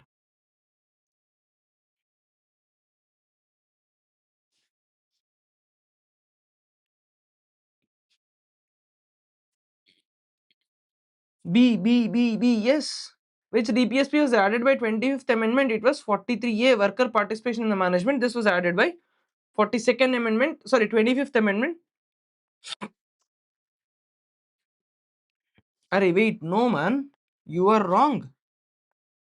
You are wrong. We just studied 25th Amendment indicator or included 39C in the Constitution.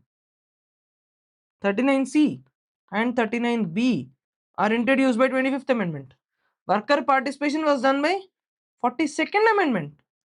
Worker participation was done by 42nd Amendment. Yeah, this is DPSPs again. Next question. Which was introduced by into Article 38 by 44th Amendment? Reduction of income inequalities. This is reduction of income inequalities. Yeah. That was my mistake. Sri Ranganath, I have corrected it. That was my mistake. This question, 86th. 86th Amendment, this amendment brought in multiple changes, okay? This amendment brought in multiple changes. This changed fundamental rights.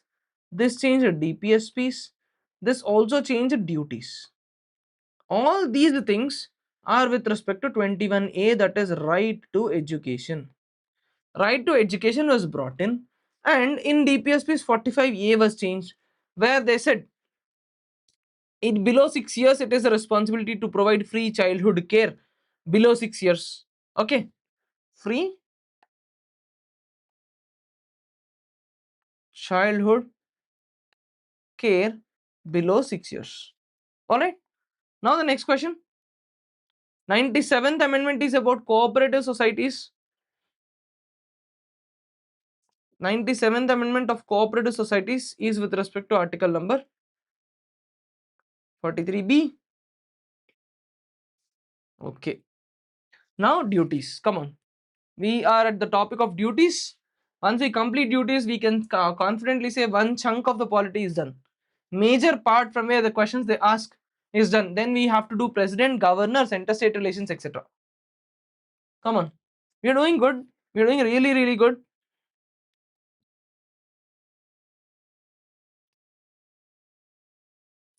Fundamental duties should be included in the constitution. Yes or no? Yes. Swaran Singh said that. Parliament should have the power to punish if someone is violating. Yes. Duty to pay taxes should be a fundamental duty. Yes. Swaran Singh committee said that. And he never said they should be enforced by the Supreme Court. So 1, 2 and 3 is correct. Okay. Swaran Singh said duty to pay taxes has to be included. Okay. Next question.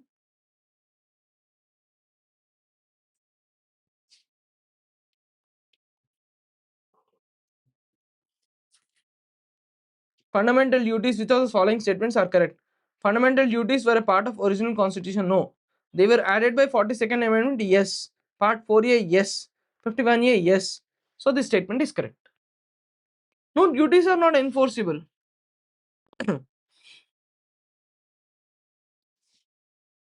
Next. Next question is on duties versus rights. Duties are directly enforceable by the courts in the same manner as rights? No. Duties only during non-emergency? No. They're generally non-justiciable? Yes. Parliament can make laws to give effect? Yes. Only by the Supreme Court? No. So the answer is C. Okay.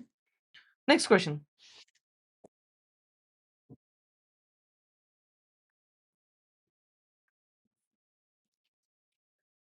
Next question. Fundamental duties are primarily addressed to whom? Obviously, citizens. Yes. Now article numbers. Come on. Let's see. Let's see article numbers again. Fatafat, let us quickly revise everything, no? Let's do one thing. Let us skip the questions of article numbers. Let us revise them in one go. Let us revise all the article numbers. Come on, I'll take a blank sheet and let us revise article numbers of fundamental duties. What is the first article number?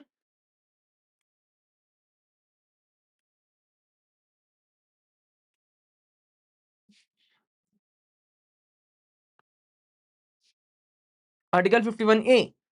First fundamental duty, anything and everything, it starts with respecting national flag and various other national symbols, of course, flag, constitution, national anthem, etc. Second is 51B. I mean 51 capital A, B. B is, see, you respected the flag. Now you are yet to get your freedom, or you got your freedom just now. So cherish your freedom. Cherish your freedom struggle. Then you have 51C.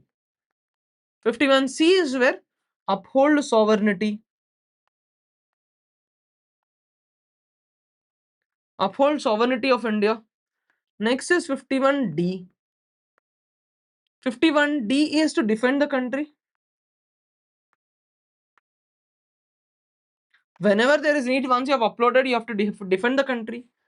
E is to promote harmony, promote brotherhood,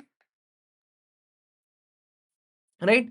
Then F is to preserve culture. Then G is about environment. H is about scientific temper. Environment ho gaya. It is science now. So scientific temper. I is about public property. Protect and safeguard public property and avoid violence. This you have to see in the context of 42nd amendment, that is 1976 year, where Indira Gandhi thought this is how the country is going ahead, so I want to bring in all these kind of duties and all those things, right? Then you have J speaks about excellence. They want people to go towards, strive towards excellence. And over a period of time, K was also introduced, and K was added as a part of 86th amendment. And under K, this is about 6 to 14 years people, their education. Clear?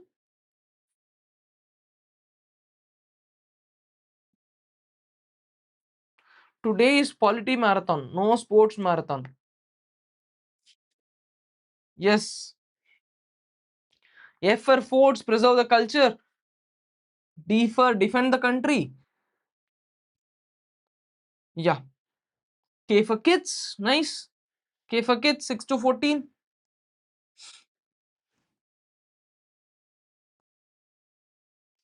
Cool. Now, this question. Let's do this.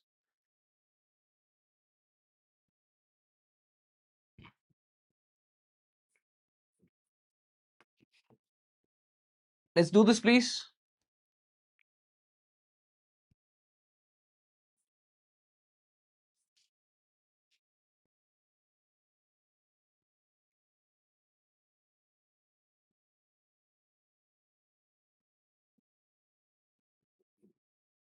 Yes. Cool, cool, cool. 11th duty was added by 86th Constitution Amendment. 107.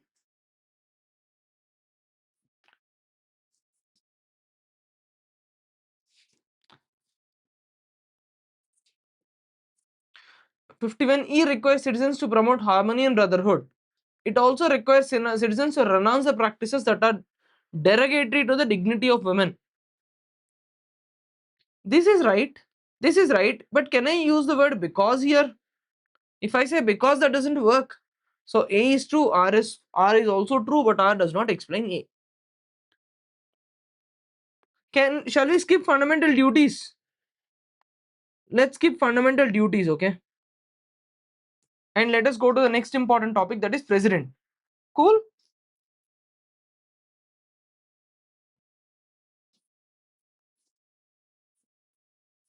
You want 1 minute break? Or shall we do the topic of president?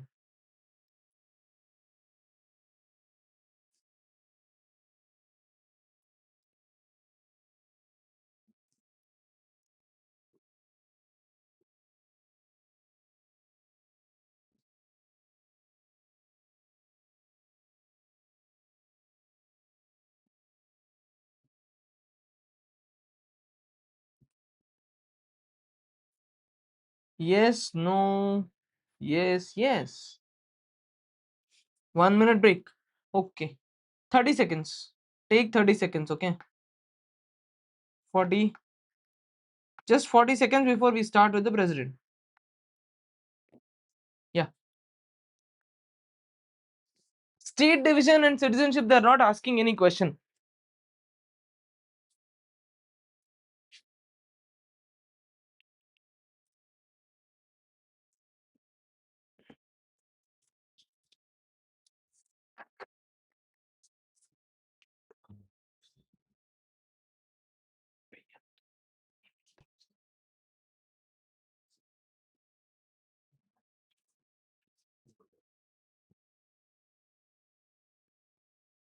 Right. Huh. Come on.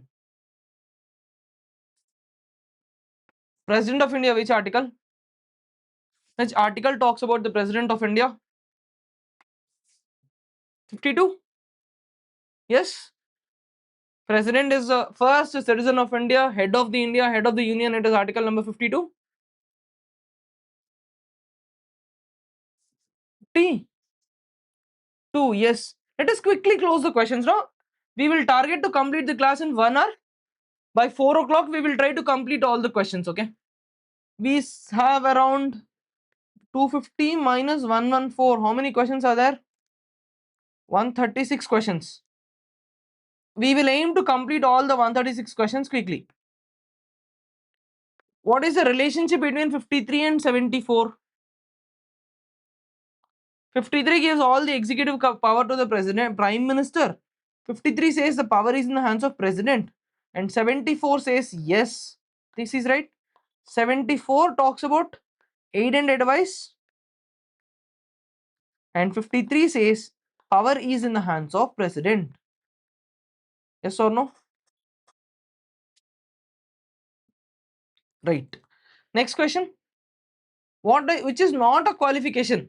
Tell me which is not a qualification. He must be a citizen of India. This is a qualification. 35 years of age. It is a qualification. Should be qualified to be a member of Lok Sabha. This is a qualification. But there is no requirement that he has to be an MP. This is the answer.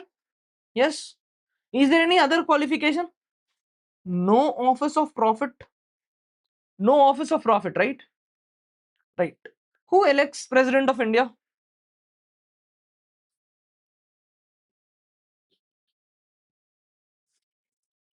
Who elects the President of India? All MPs? No. Elected members of Houses of Parliament and State Assemblies? Yes. So this is your answer. See, in here, they can ask you who do not vote in president elections.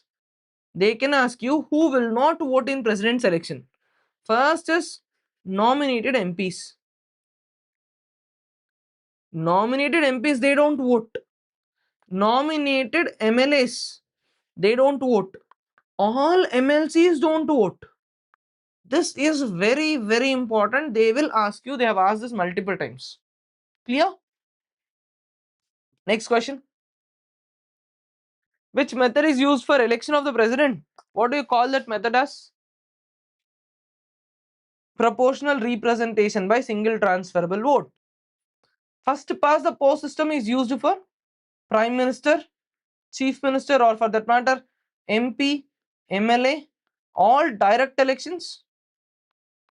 And proportional representation by single transferable vote, this is for indirect elections. Yes? Cool. Next question. Which of the following statements are true about the impeachment of the president?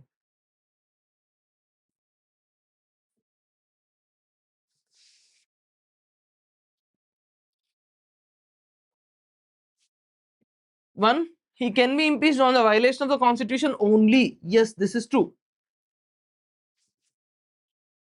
Impeachment can be started in either house of parliament. Yes. And wherever you are starting, you must give a 14-day notice period. Yes. At least 1/4 members of the house has to sign. Yes. And this has to be passed by 2/3 of the total membership of the house. Yes.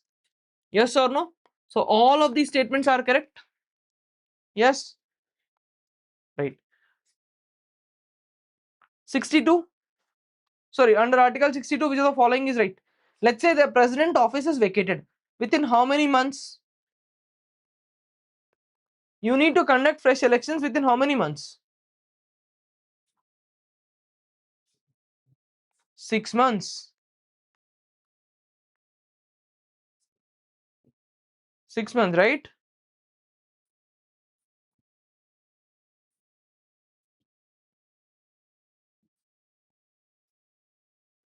Are you experiencing any buffering? Are you experiencing any buffering at this moment?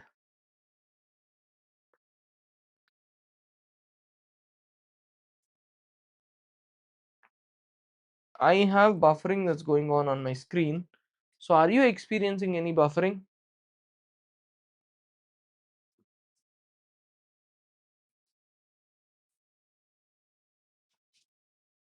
No. Good. Next question. Who administers oath of office to the President of India? Chief Justice of India. Now you do this. You do Article 65.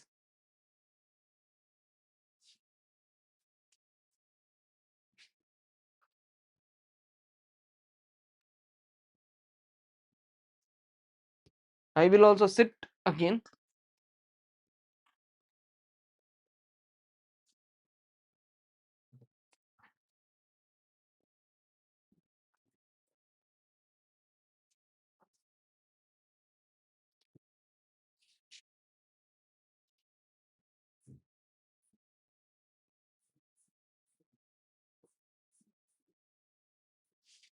Under Article 65, who acts as a president when there is a vacancy in the office? It is a vice president. If there is a vacancy in the office, it is vice president. So president, vice president, then there is Chief Justice of India, then there is any judge of the Supreme Court, right? Okay. This question 71, article number 71. Article 71 deals with what? Article 71 is with respect to the elections. And who will deal with the matters with respect to elections? Matters with respect to the elections of president and vice president is dealt by Supreme Court. Okay? It's not the election commission. Don't get confused. It's not the election commission. Diplomatic power, military power, you can do it. Yeah, pardon powers. Let us do the question of pardon powers. Let us do a question on pardon powers.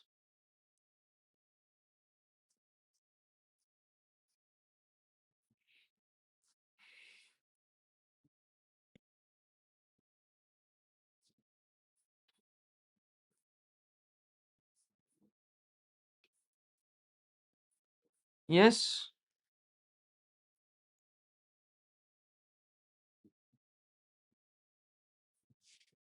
President can involve cases of what? Court martial, union laws, and in all the cases where sentence is death sentence. What are the types of pardon? Let us revise. Let us quickly revise the types of pardon. First is pardon. The meaning of pardon is where it is fully forgiven.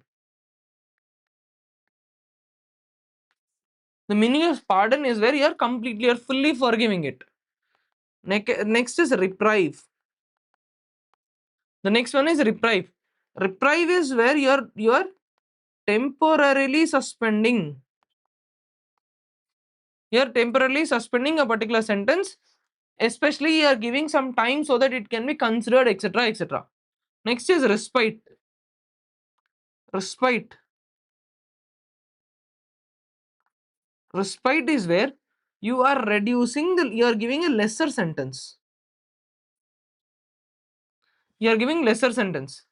Next is remit. Remit is where you are reducing the time frame. You are reducing the time frame. Next is commute. Commute is where it is higher form of punishment to lower form of punishment, right? Higher form of punishment to the lower form of punishment, you call it as commute.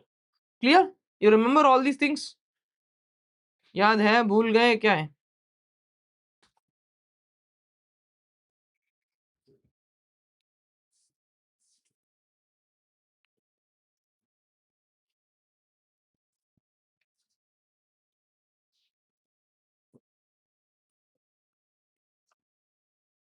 Right, right. Cool. Next question. Huh?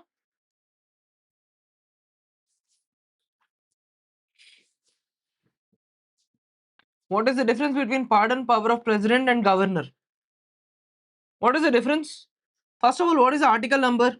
For president, it is 72. For governor, it is 161. Right? The difference is with respect to death sentences. If the punishment is death sentence, president can grant pardon, whereas governor can do everything else. So governor cannot pardon a death sentence. Governor cannot pardon a death sentence. That is the difference. Clear? Pardon powers is revised. Yes.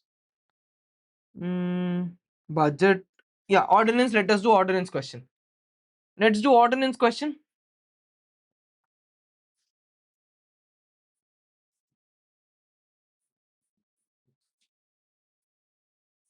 Ordinance, then we will have to do veto. We will do one question of ordinance and one question of vetoes.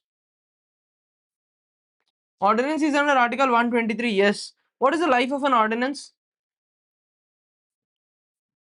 What is the life of ordinance?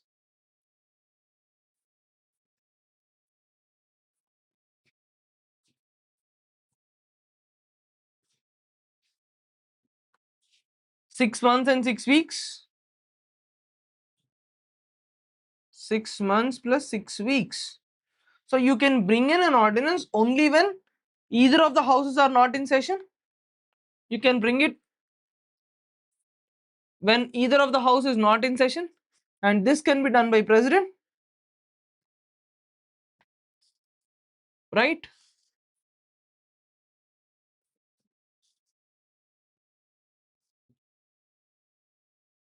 Yes.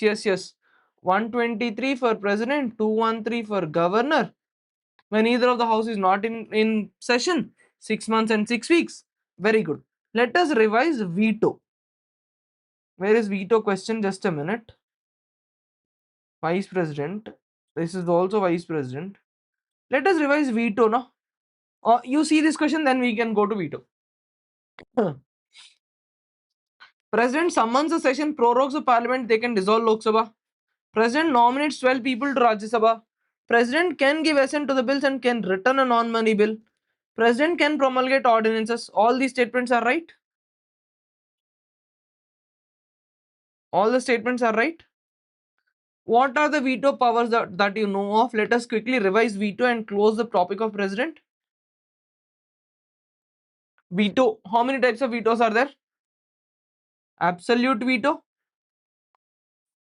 Yes. Qualified veto.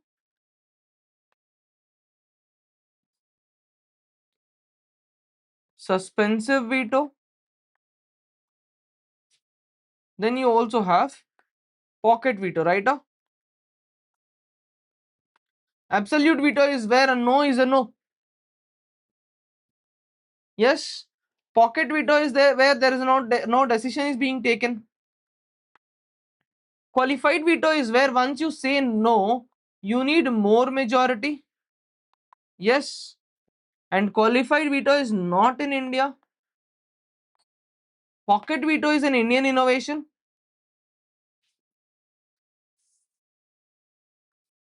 Pocket veto is an Indian innovation. Yes. Right. Next question.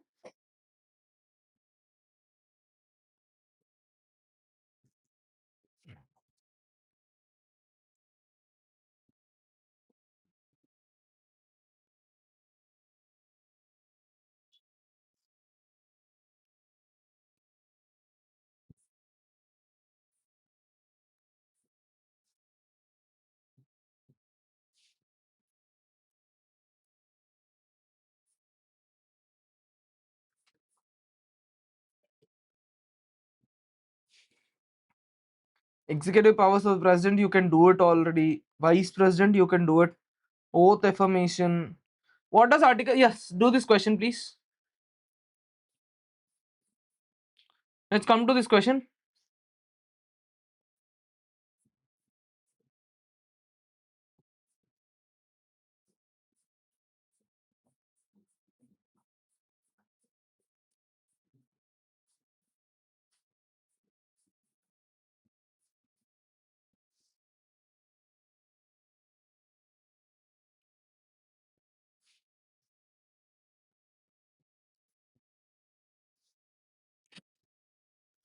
'70 is about the discharge of president functions in other contingencies. Next one. Aid and advise, you guys can do it. CM, let me pick up good quality questions, no? I'll give you this entire PDF, you can solve them. Yes. Collective responsibility of Lok Sabha. Let us do this question. Let's do this question.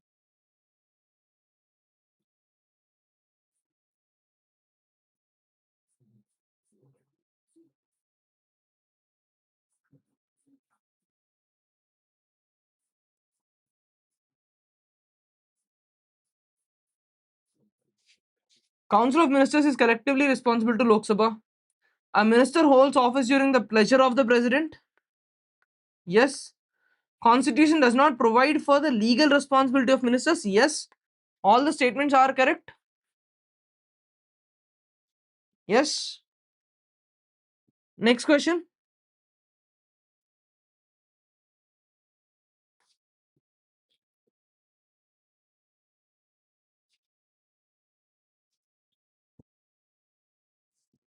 Which of the following correctly describes the composition of Council of Ministers? You have Cabinet Minister, you have Minister of State, you have Deputy Ministers also.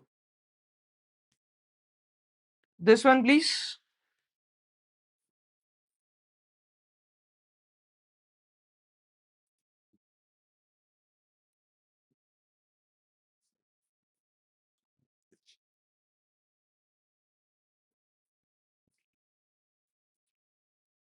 Questions with answers and options. I'll see. Which of the following is correct regarding Article 153 of the Constitution? 153 talks about governor. 153 talks about governor.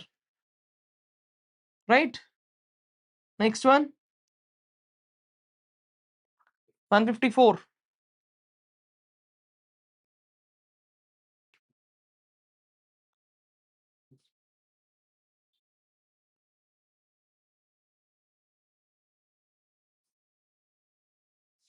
154 is simple. The power of the state is in the hands of the governor. No, ideally not necessary. Ideally it is not necessary. Right? Next one.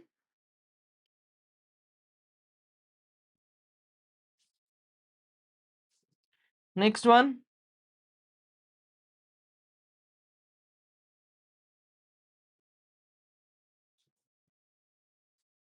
Governor is appointed by the President of India. Yes. Governor holds the office normally for 5 years, but they will continue to remain at the pleasure of the President. Yes. 35 years of age. Yes. All the statements are correct. All the statements are correct. This question, please.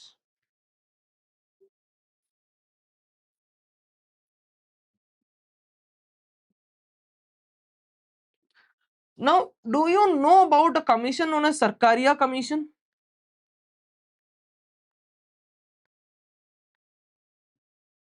Do you know about Sarkaria Commission?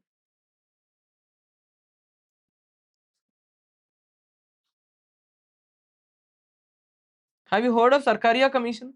So Sarkaria Commission was actually appointed by Government of India to suggest about further guidelines of how you can appoint governors, etc. And Sarkaria Commission said governor should also be an eminent person, lot of things. So Sarkaria Commission is about governor appointments. This they can ask you. Cool. Yeah, federalism. Nice, Nikhil. Center state relations, federalism. So those who have attended GS class, you're telling the precise topic number. Nice. So what questions are we taking up? 160, you can do it. 161, we studied about the judicial powers. This is important. Do this question. Let us do the question of bills, then we are done with the topic of governor. Bills is important.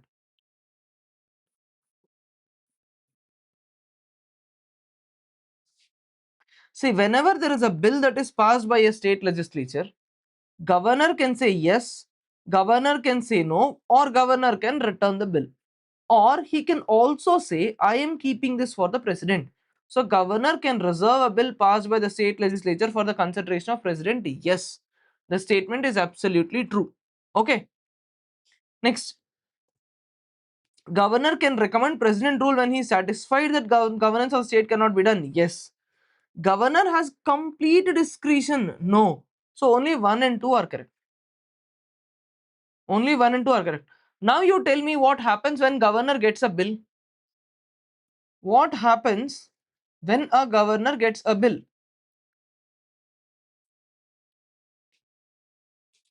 What happens when a governor gets a bill? Governor can say yes or governor can say no. Or governor can push it to the president. President can say yes. President can say no.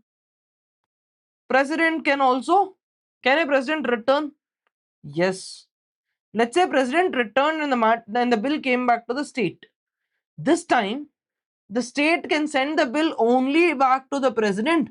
Governor is eliminated out of the loop. Right? Governor is eliminated out of the loop. Thus, they're asking. They're asking these kind of questions. Clear? What else? What are the other good questions? Financial powers of the governor. Ordinances, he studied it is. Ordinances 213. President 123. This is 213. CM Council of Ministers, we know. Yeah, do this question. Do this question.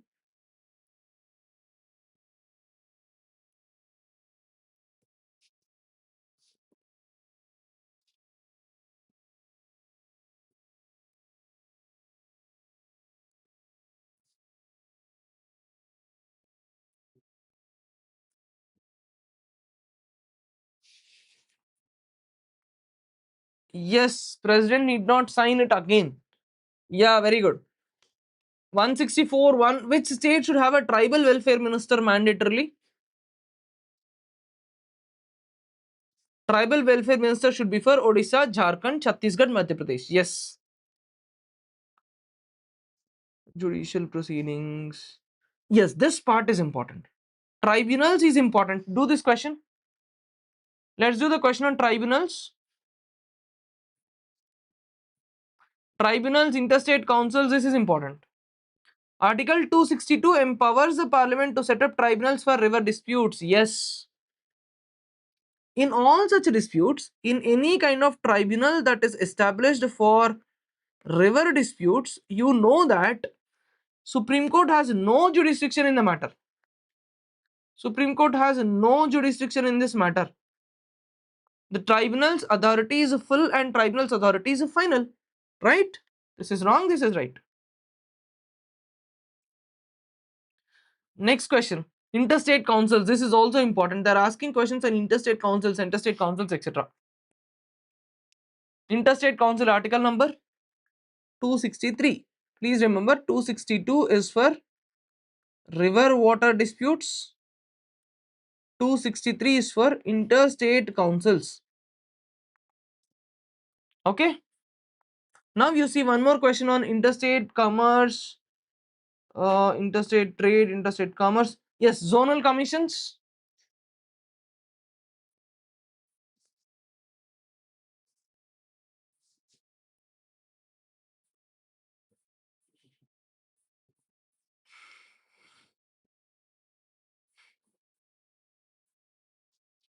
Yes, zonal councils are under SRC. How many zonal councils are there in India? There are 5 zonal councils. There are 5 zonal councils. North Zonal Council, Central Zonal Council, Eastern Zonal Council, Western, Southern. There are 5 zonal councils. Along with that, there is a separate council called as Northeast Council. Now remember, Northeast Council does not belong to zonal councils. Okay, clear? And Union Home Minister is a chairman. Union Home Minister is the ex officio chairman. This is a nonsensical question. Union Home Minister is an ex officio chairman. Clear? Right. Now let us quickly write the most important topics of polity that you must revise before your exam. Let us quickly write down whatever we have to revise. I'll give you this entire PDF. First is you should know fundamental rights. Fundamental rights, you need to know article numbers. Then you need to know case laws. Then you need to know the characteristics. They are justiciable in nature, etc. etc. This part you need to know. Then one more topic is about sources of constitution. All the sources and the provisions. You need to know the sources of the constitution. Then you need to know about the schedules.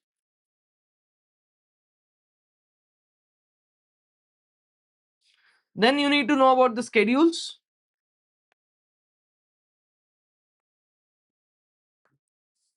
Next is preamble.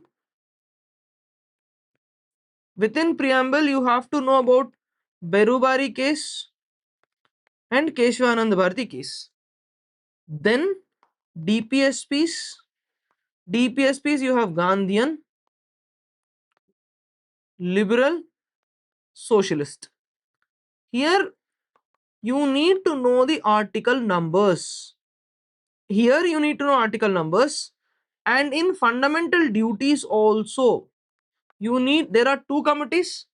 One is Swaran Singh committee, the other is Verma committee, and you need to know the article numbers. Once this part is completed, the next part that you have to study here is the next part is president. In president, you need to know qualification, impeachment, right? You need to know powers, then veto. Within powers, veto, ordinance, right? Veto powers, ordinance powers, and pardon powers. Then you have to study about governor. Within governor also you have to specifically talk about bills, right? These are the topics. Then you need to study, you need to be very good at the topic of parliament. You need to be very good at the topic of parliament and constitutional bodies. This part is enough at this point of time. You still have time, then you can revise your topic of elections, etc. Okay, so shall we call it a day?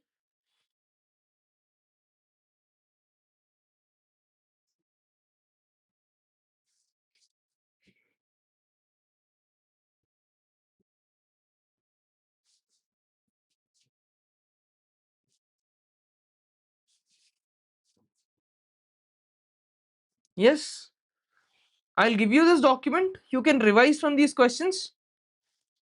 When shall we meet next? You tell me one thing. Next time when we are meeting, shall we meet for GS or English? Let us decide certain things. Today went very long. Today went very long. So you tell me next time when we are meeting, shall we meet with respect to GS or English? Yeah, we still have more, definitely.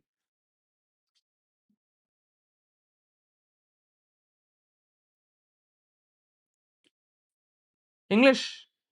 English. English. Okay. Next we will meet for English, where we will meet for 3 sessions. We will meet for 3 sessions of English. In English, we still have a lot of other sessions for GS also. In English, we will meet for 3 sessions. I am thinking about 1 session for RC, 1 session for closest parajumbles, 1 session for bigger and lengthier questions of voice and narration. What do you say?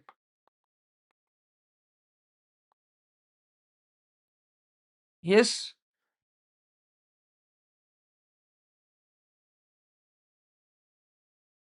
BNS we will do. I'll remember. BNS we will do it. BNS, BNSS, BSA, we will do it definitely. See, BNS, BSS, BNSS, BSA, I am intentionally pausing it. I just want steno exam to happen. See, there are a lot of facts that you need to remember in BNS, BNSS. I am waiting for steno to happen. So once steno is completed, we will understand whether they are asking BNS, BNSS or not. We will do 1 for RC, 1 for closest, 1 for voice and narration. 1 total 3. BNS, BNSS, I will handle that after steno, because I want to see if they're asking or not. If they're still asking it, we will definitely do, because it has to be done a lot in detail. We'll do 1 live class on BNS, BNSS exclusively. Properly we will do 1 class. Okay.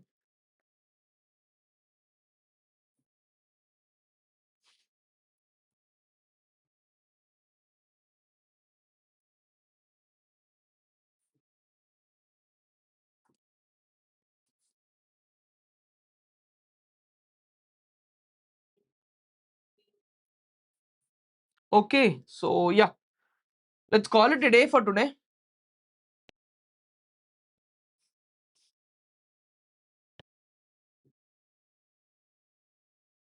Thank you. Thank you so much.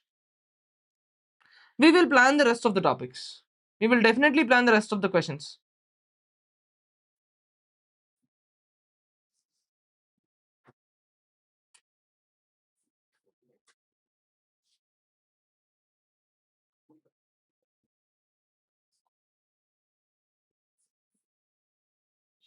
All right. Thank you.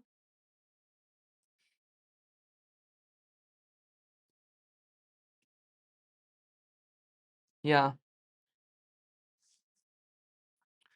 You complete it. We'll do one more class. We'll definitely do one more class.